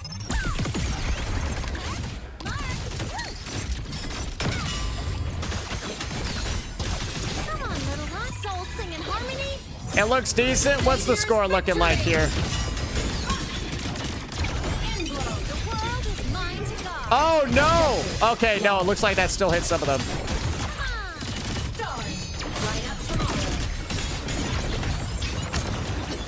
Wait, where's my fucking... What? Body damage. What the hell happened? Heroes on. Lights up. Linux check. Body What the fuck was that? The savior rises. Did Lene not have her outro? Was that ping? Oh, I see. Oh, okay. Well, you know what? It's still actually got a passable score. Hey, yo, maybe that's actually an optimization. Yeah, maybe that's actually a slight optimization. I didn't even realize they didn't have her outro. Honestly? Yeah, I guess you just gotta do a lot of quick swapping and stuff to get onto, like, Amith and, like, just know how to use your Lene a little bit more flexibly. You could see I was doing a lot of swapping over there, and I missed her outro at the end. I don't think it impacted that much. I don't think we're clearing a whole nother way because of that. So, yeah, I mean, Amith is still definitely getting her clears over here, but I don't really think at, like, the same level of, like, comfort that you would expect from a team like this. It was on the purple token 1,000,000%. So, that is essentially Amith's rotation when you're doing a lot more quick swaps. If you do, like, a simple 1, 2, 3, your score is really bad on her. Yeah. I can show you another updated Amith one, only doing 1, 2, 3s. It's really not good. So, yeah, that's something that we'll show. Now, though, people might be wondering, even though there's electro resistance, can your Augusta still get it done? And that's what we'll see. Can Augusta still get it done into resistance? Who knows? Right? Who knows? And the unfortunate thing over here is that, like, man, I might actually not want the Reveler's Captain Seal. She might actually just want this blue one. Yeah, I feel like Augusta wants this blue one, doesn't she? Because she already gets so much amp in the Yuno team, it's kind of unnecessary to get, like, this 25% bullshit. Yeah, I feel like the 40% additional crit damage is a little bit better. So, yeah, I think we'll run this. I think we'll run the blue token, actually, and see how this one works. Yeah. Yeah, let's do that. Let's do that. And then we'll see what Imeth looks like with a way easier rotation. All right, gotta make sure we have that majesty, right? Boom. Okay, why did her outro skill not pop? What was that? What the fuck was that? Leave it to me. Loading. I'll indulge you. On you go. Face. The conquest begins now. Our blood! Receptivon! Yeah, it ends now.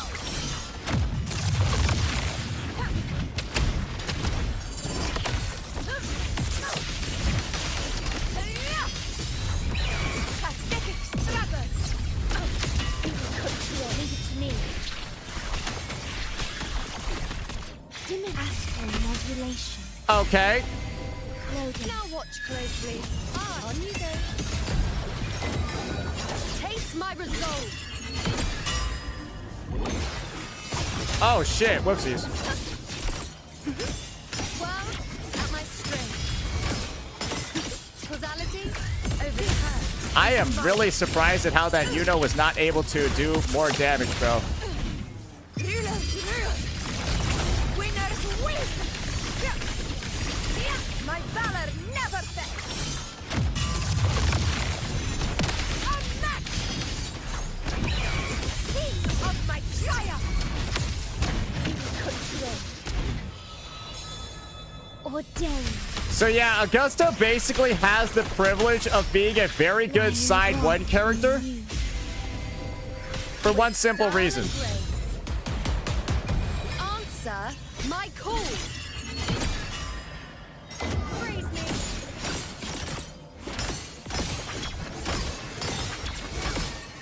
Future reshaped by myself. She can just go in and then use her liberation, basically. And I know I don't have a lot of amp for it.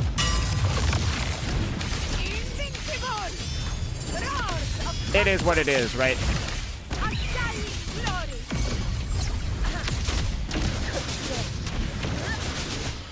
Oath from the heart.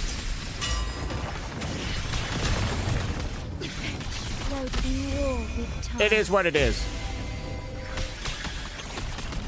Indulge you. On you go. And I'm just going to play like a pro over here. Make sure I don't waste my liberation. Causality overquest begins now. Our blood!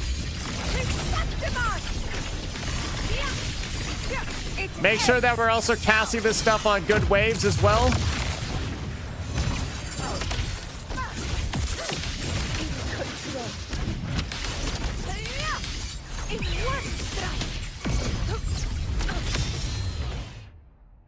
Ordained. Hey, that was kind of cinematic. So what did that score get? 2.8k into resistance is still pretty good. Yeah, 2.8k into resistance is still pretty good. Now let's go ahead and look at what a non-sweaty 1, 2, 3 rotation looks like. Also on blue token. True. Yeah, that was on a blue token too. I forgot. Yeah, no, that was on a blue token, bro.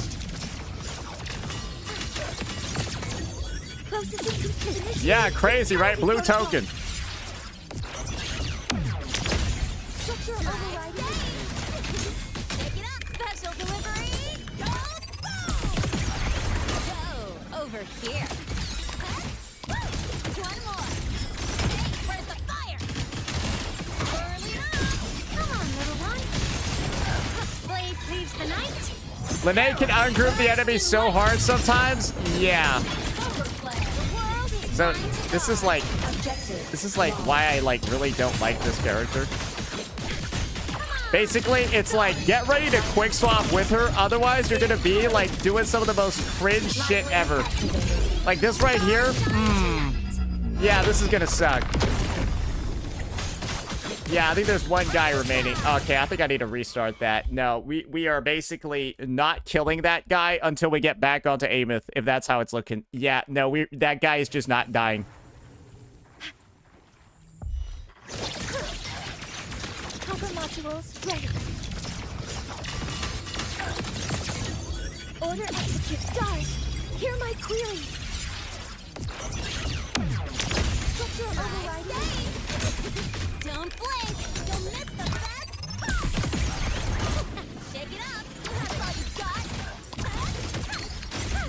Need a ride, sweetheart? Early on. Come on, little one. Soul sing in harmony.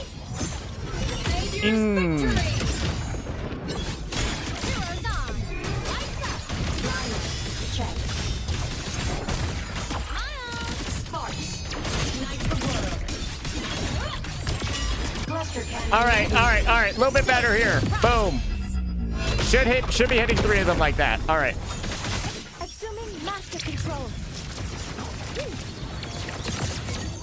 Attack can authorizing maximum output. And remember, this is the rotation without any of the quick swap that we were doing in that first run. Signature.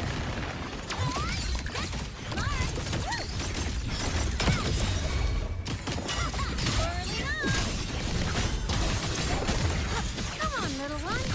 East starlight over the seas. Scorch through the void.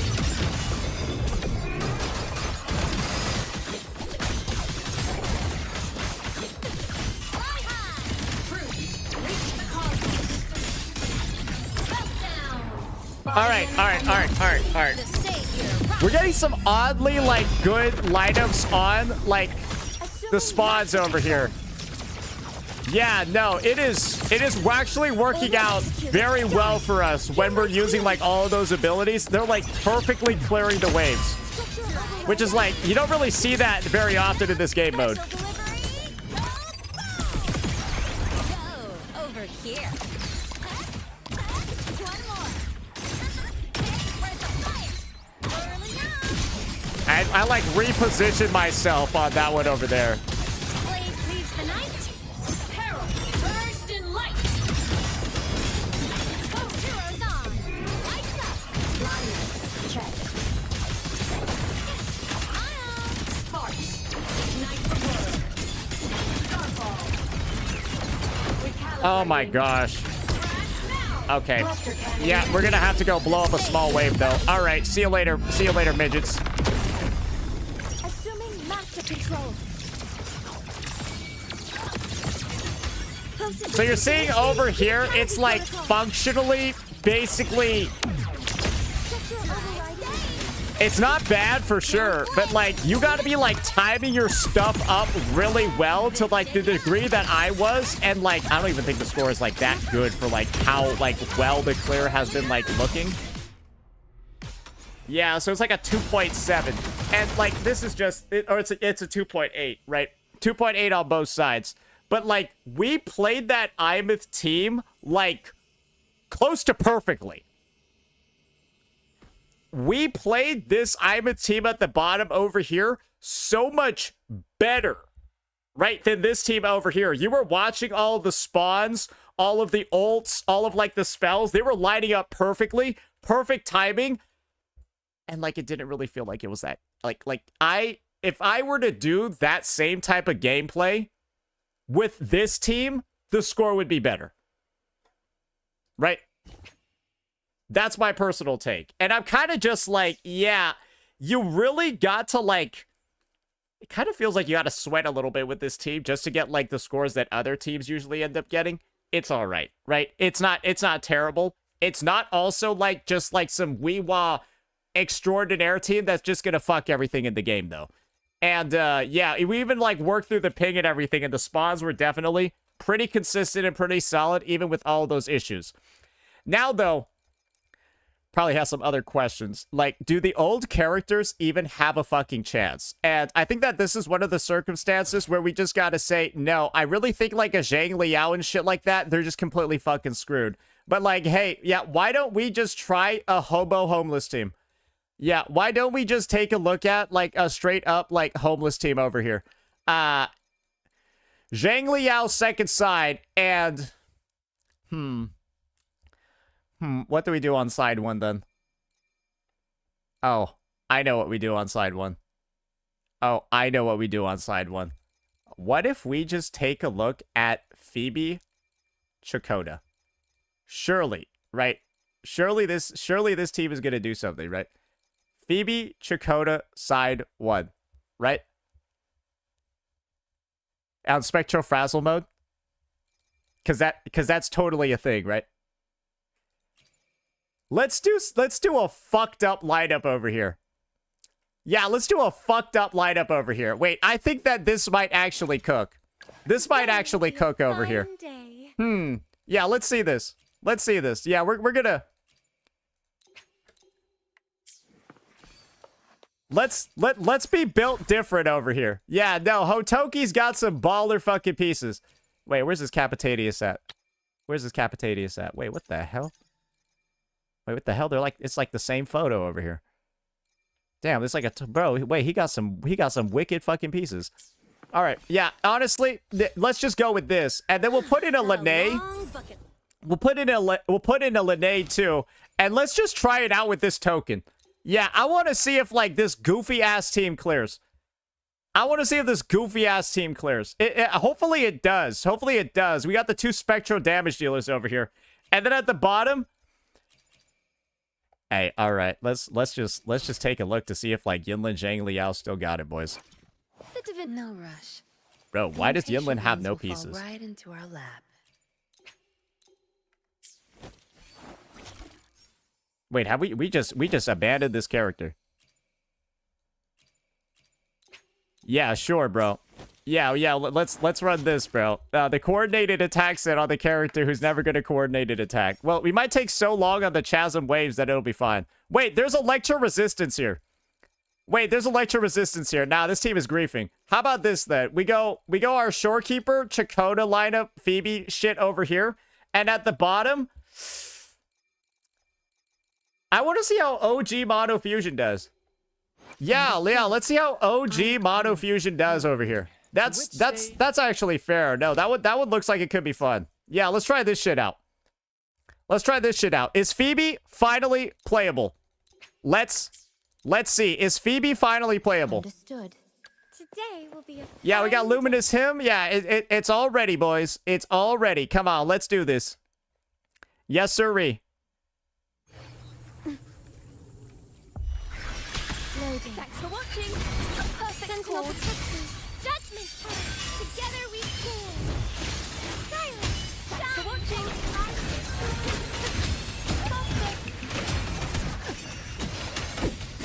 All right, we got to get that frazzle going, boys. A grand overture. Listen, the trio Here we go. of destiny. Get ready. Hit that QTE. All right. Sentinel protection. Precious. Give me strength.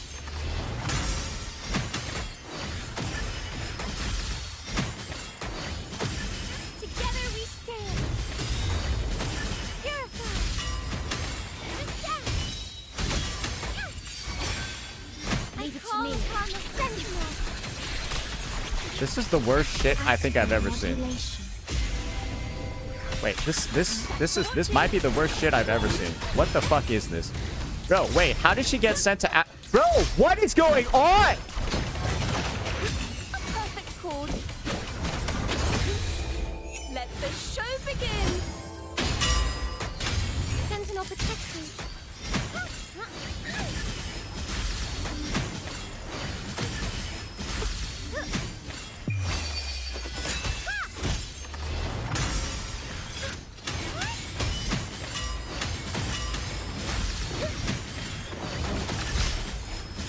Together we in the name of him. Vow from the soul.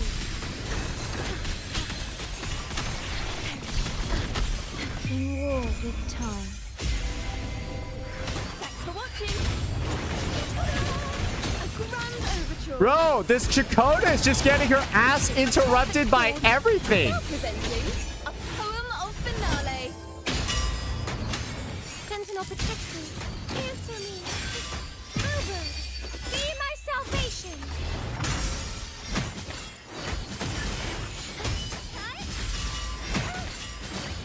This is so bad.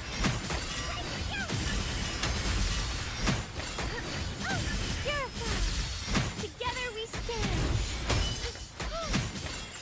Shine. Ordained.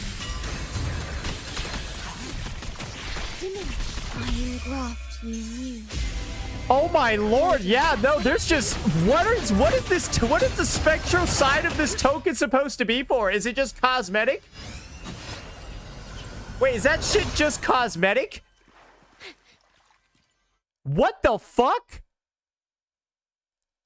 Bro, that is the worst team I think I've ever played in the game.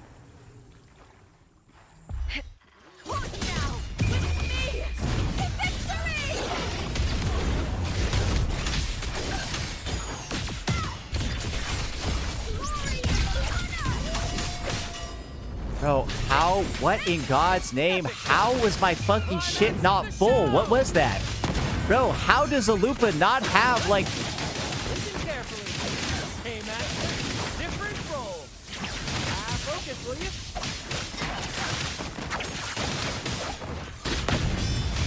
Together we rise.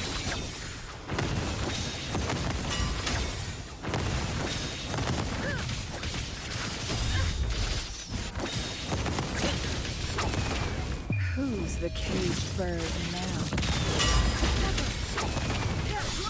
All right, yeah, no, that... What was that? What was that shit? How did Lupa not have her full concerto?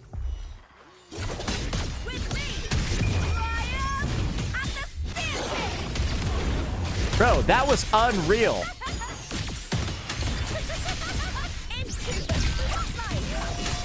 Huh?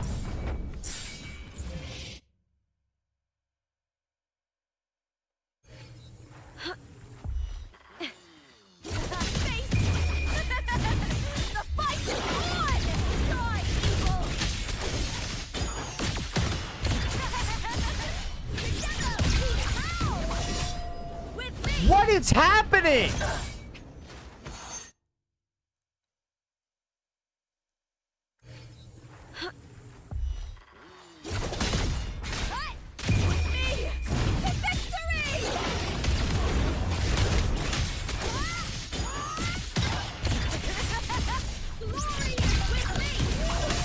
Okay, all right. Yeah, you know what? I don't... What was that?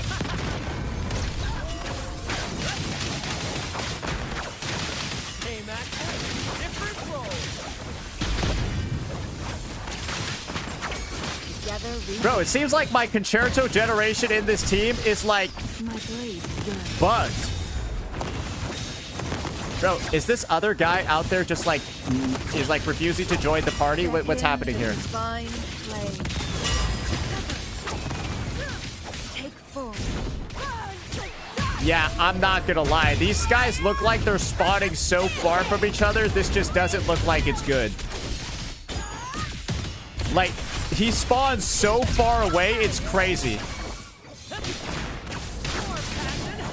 In the limelight. Hey, Matt. Different role. Together we rise. Oh no, you bastard. Here's the blaze. Be reduced to cinders. Take form. The fight is on!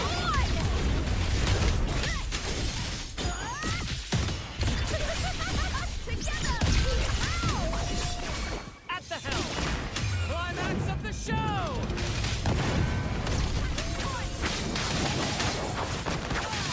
Hey, Matt. Different role. No!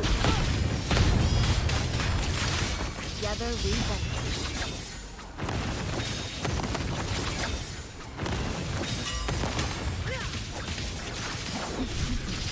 Mind's eye. Who's the caged bird now? Take form. Wait, can we get this here?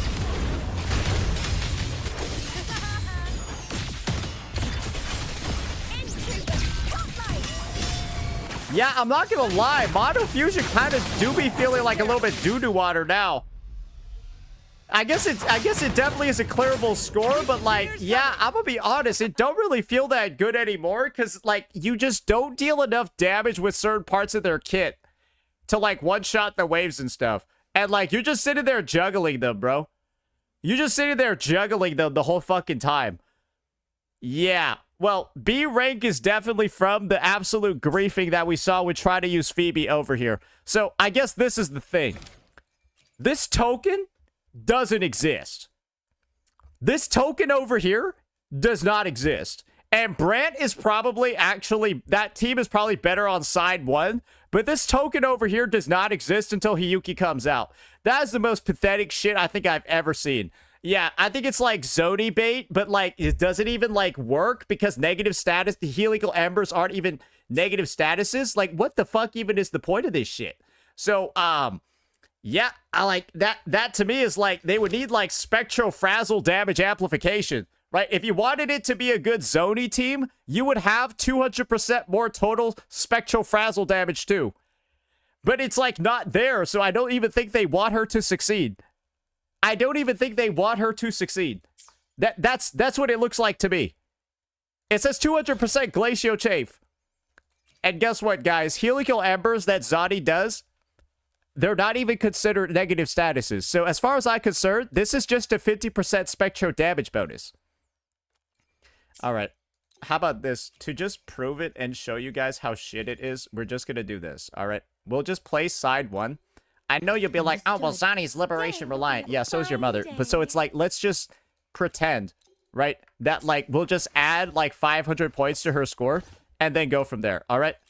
We'll just add 500 points to her score to like make up for the fact that she didn't start with her Liberation. But like, I'm pretty sure this is going to be dog shit.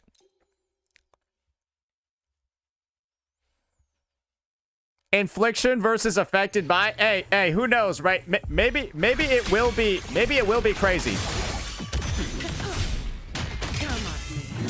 Sentinel protection.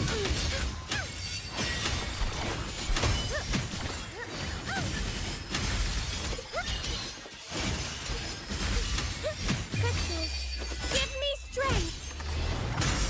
Power of the sentinel. No gun. Bro, wait, where's her energy, bro? Bro, she has so little energy here. Holy shit. Yeah, maybe, yeah. Is Zani actually just unplayable on side 1 as like, out of just like the inability to have her fucking Liberation? She's actually, wait, like, I have never seen it charge up like that slow before. Leave it to me.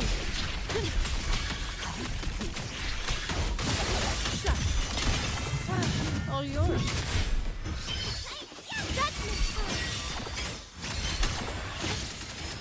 Like, it feels like Phoebe's actually doing more damage than her. Power of the sentinel.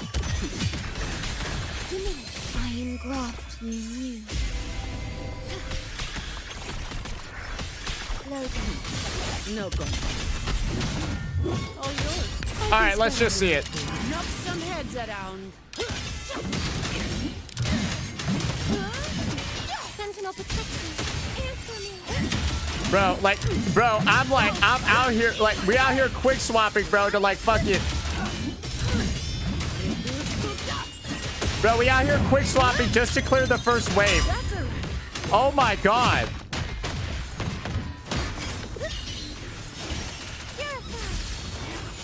Bro, we out here quick swapping to clear the first wave, bro. Holy shit, what is going on? Oath from the heart.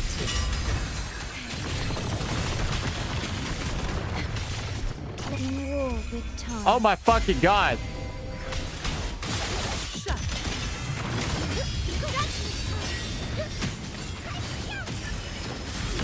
All of you at once. I don't do overtime. All yours.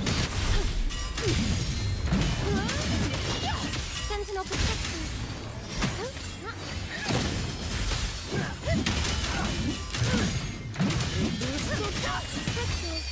Give me strength. In the name of No Imperator. Go Bro, holy shit. I'm gonna be real with you.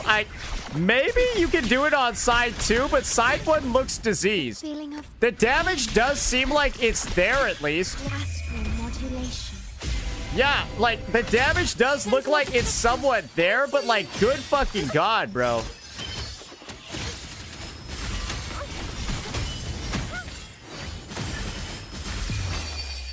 Yeah, maybe second half it's doable, but I feel like you still got to be doing some crazy fucking swaps to get this shit done. I'm just going to be honest with you. Yeah, I feel like you still got to be swapping like crazy. Just not really something I feel like is that conducive to Whiwa, especially with how the mobs move around and stuff. So, yeah, I think you can get it done with that token. Just, it's not, that token is not going to do the job for you like it has in other resets. Yeah, that token is just not doing the job for you. Yeah. I see the vision for it though, but yeah, maybe if you could do like one continuous wild quick swap rotation, but like the scattering of the mobs in that team and Zani's damage being condensed into the Nightfall swings is just... There's a reason, guys, why even the Zani mains don't upload Whiwa runs. Yeah, there's a reason why she's kind of just like TOA and DPM only. There's a reason why the Whiwa runs don't get uploaded. Because using her in that game mode is akin to like being terminally ill. And even the Zani mains themselves will tell you it's diseased. Because... she'll, like, lock onto targets that have, like, 1 HP and then, like, miss a Nightfall swing for, like, 270k onto one target. And it's just, like, resetting that much off of, like, 1 or 2 enemies living on, like, the mini baby waves is, like, yeah, guys, don't worry, though. They're gonna take, like, 3 days to come up with a video. Yeah, they're gonna take like 3 days to come up with a video. And it's not even their fault. It's simply the design of quick swapping in Whiwa. Dude, you're gonna want to uninstall the game at some point. It's just not conducive to the playstyle. It really just isn't. Because you'll end up just like wasting your heavy hitting attacks on small enemies. And it's just like, that can't happen in TOA or DPM. I think they'll be the first ones to tell you, brother. Right, that's why there's no Whiwa clears. That's why nobody ever uploads Whiwa runs, because they're just like, fuck this shit.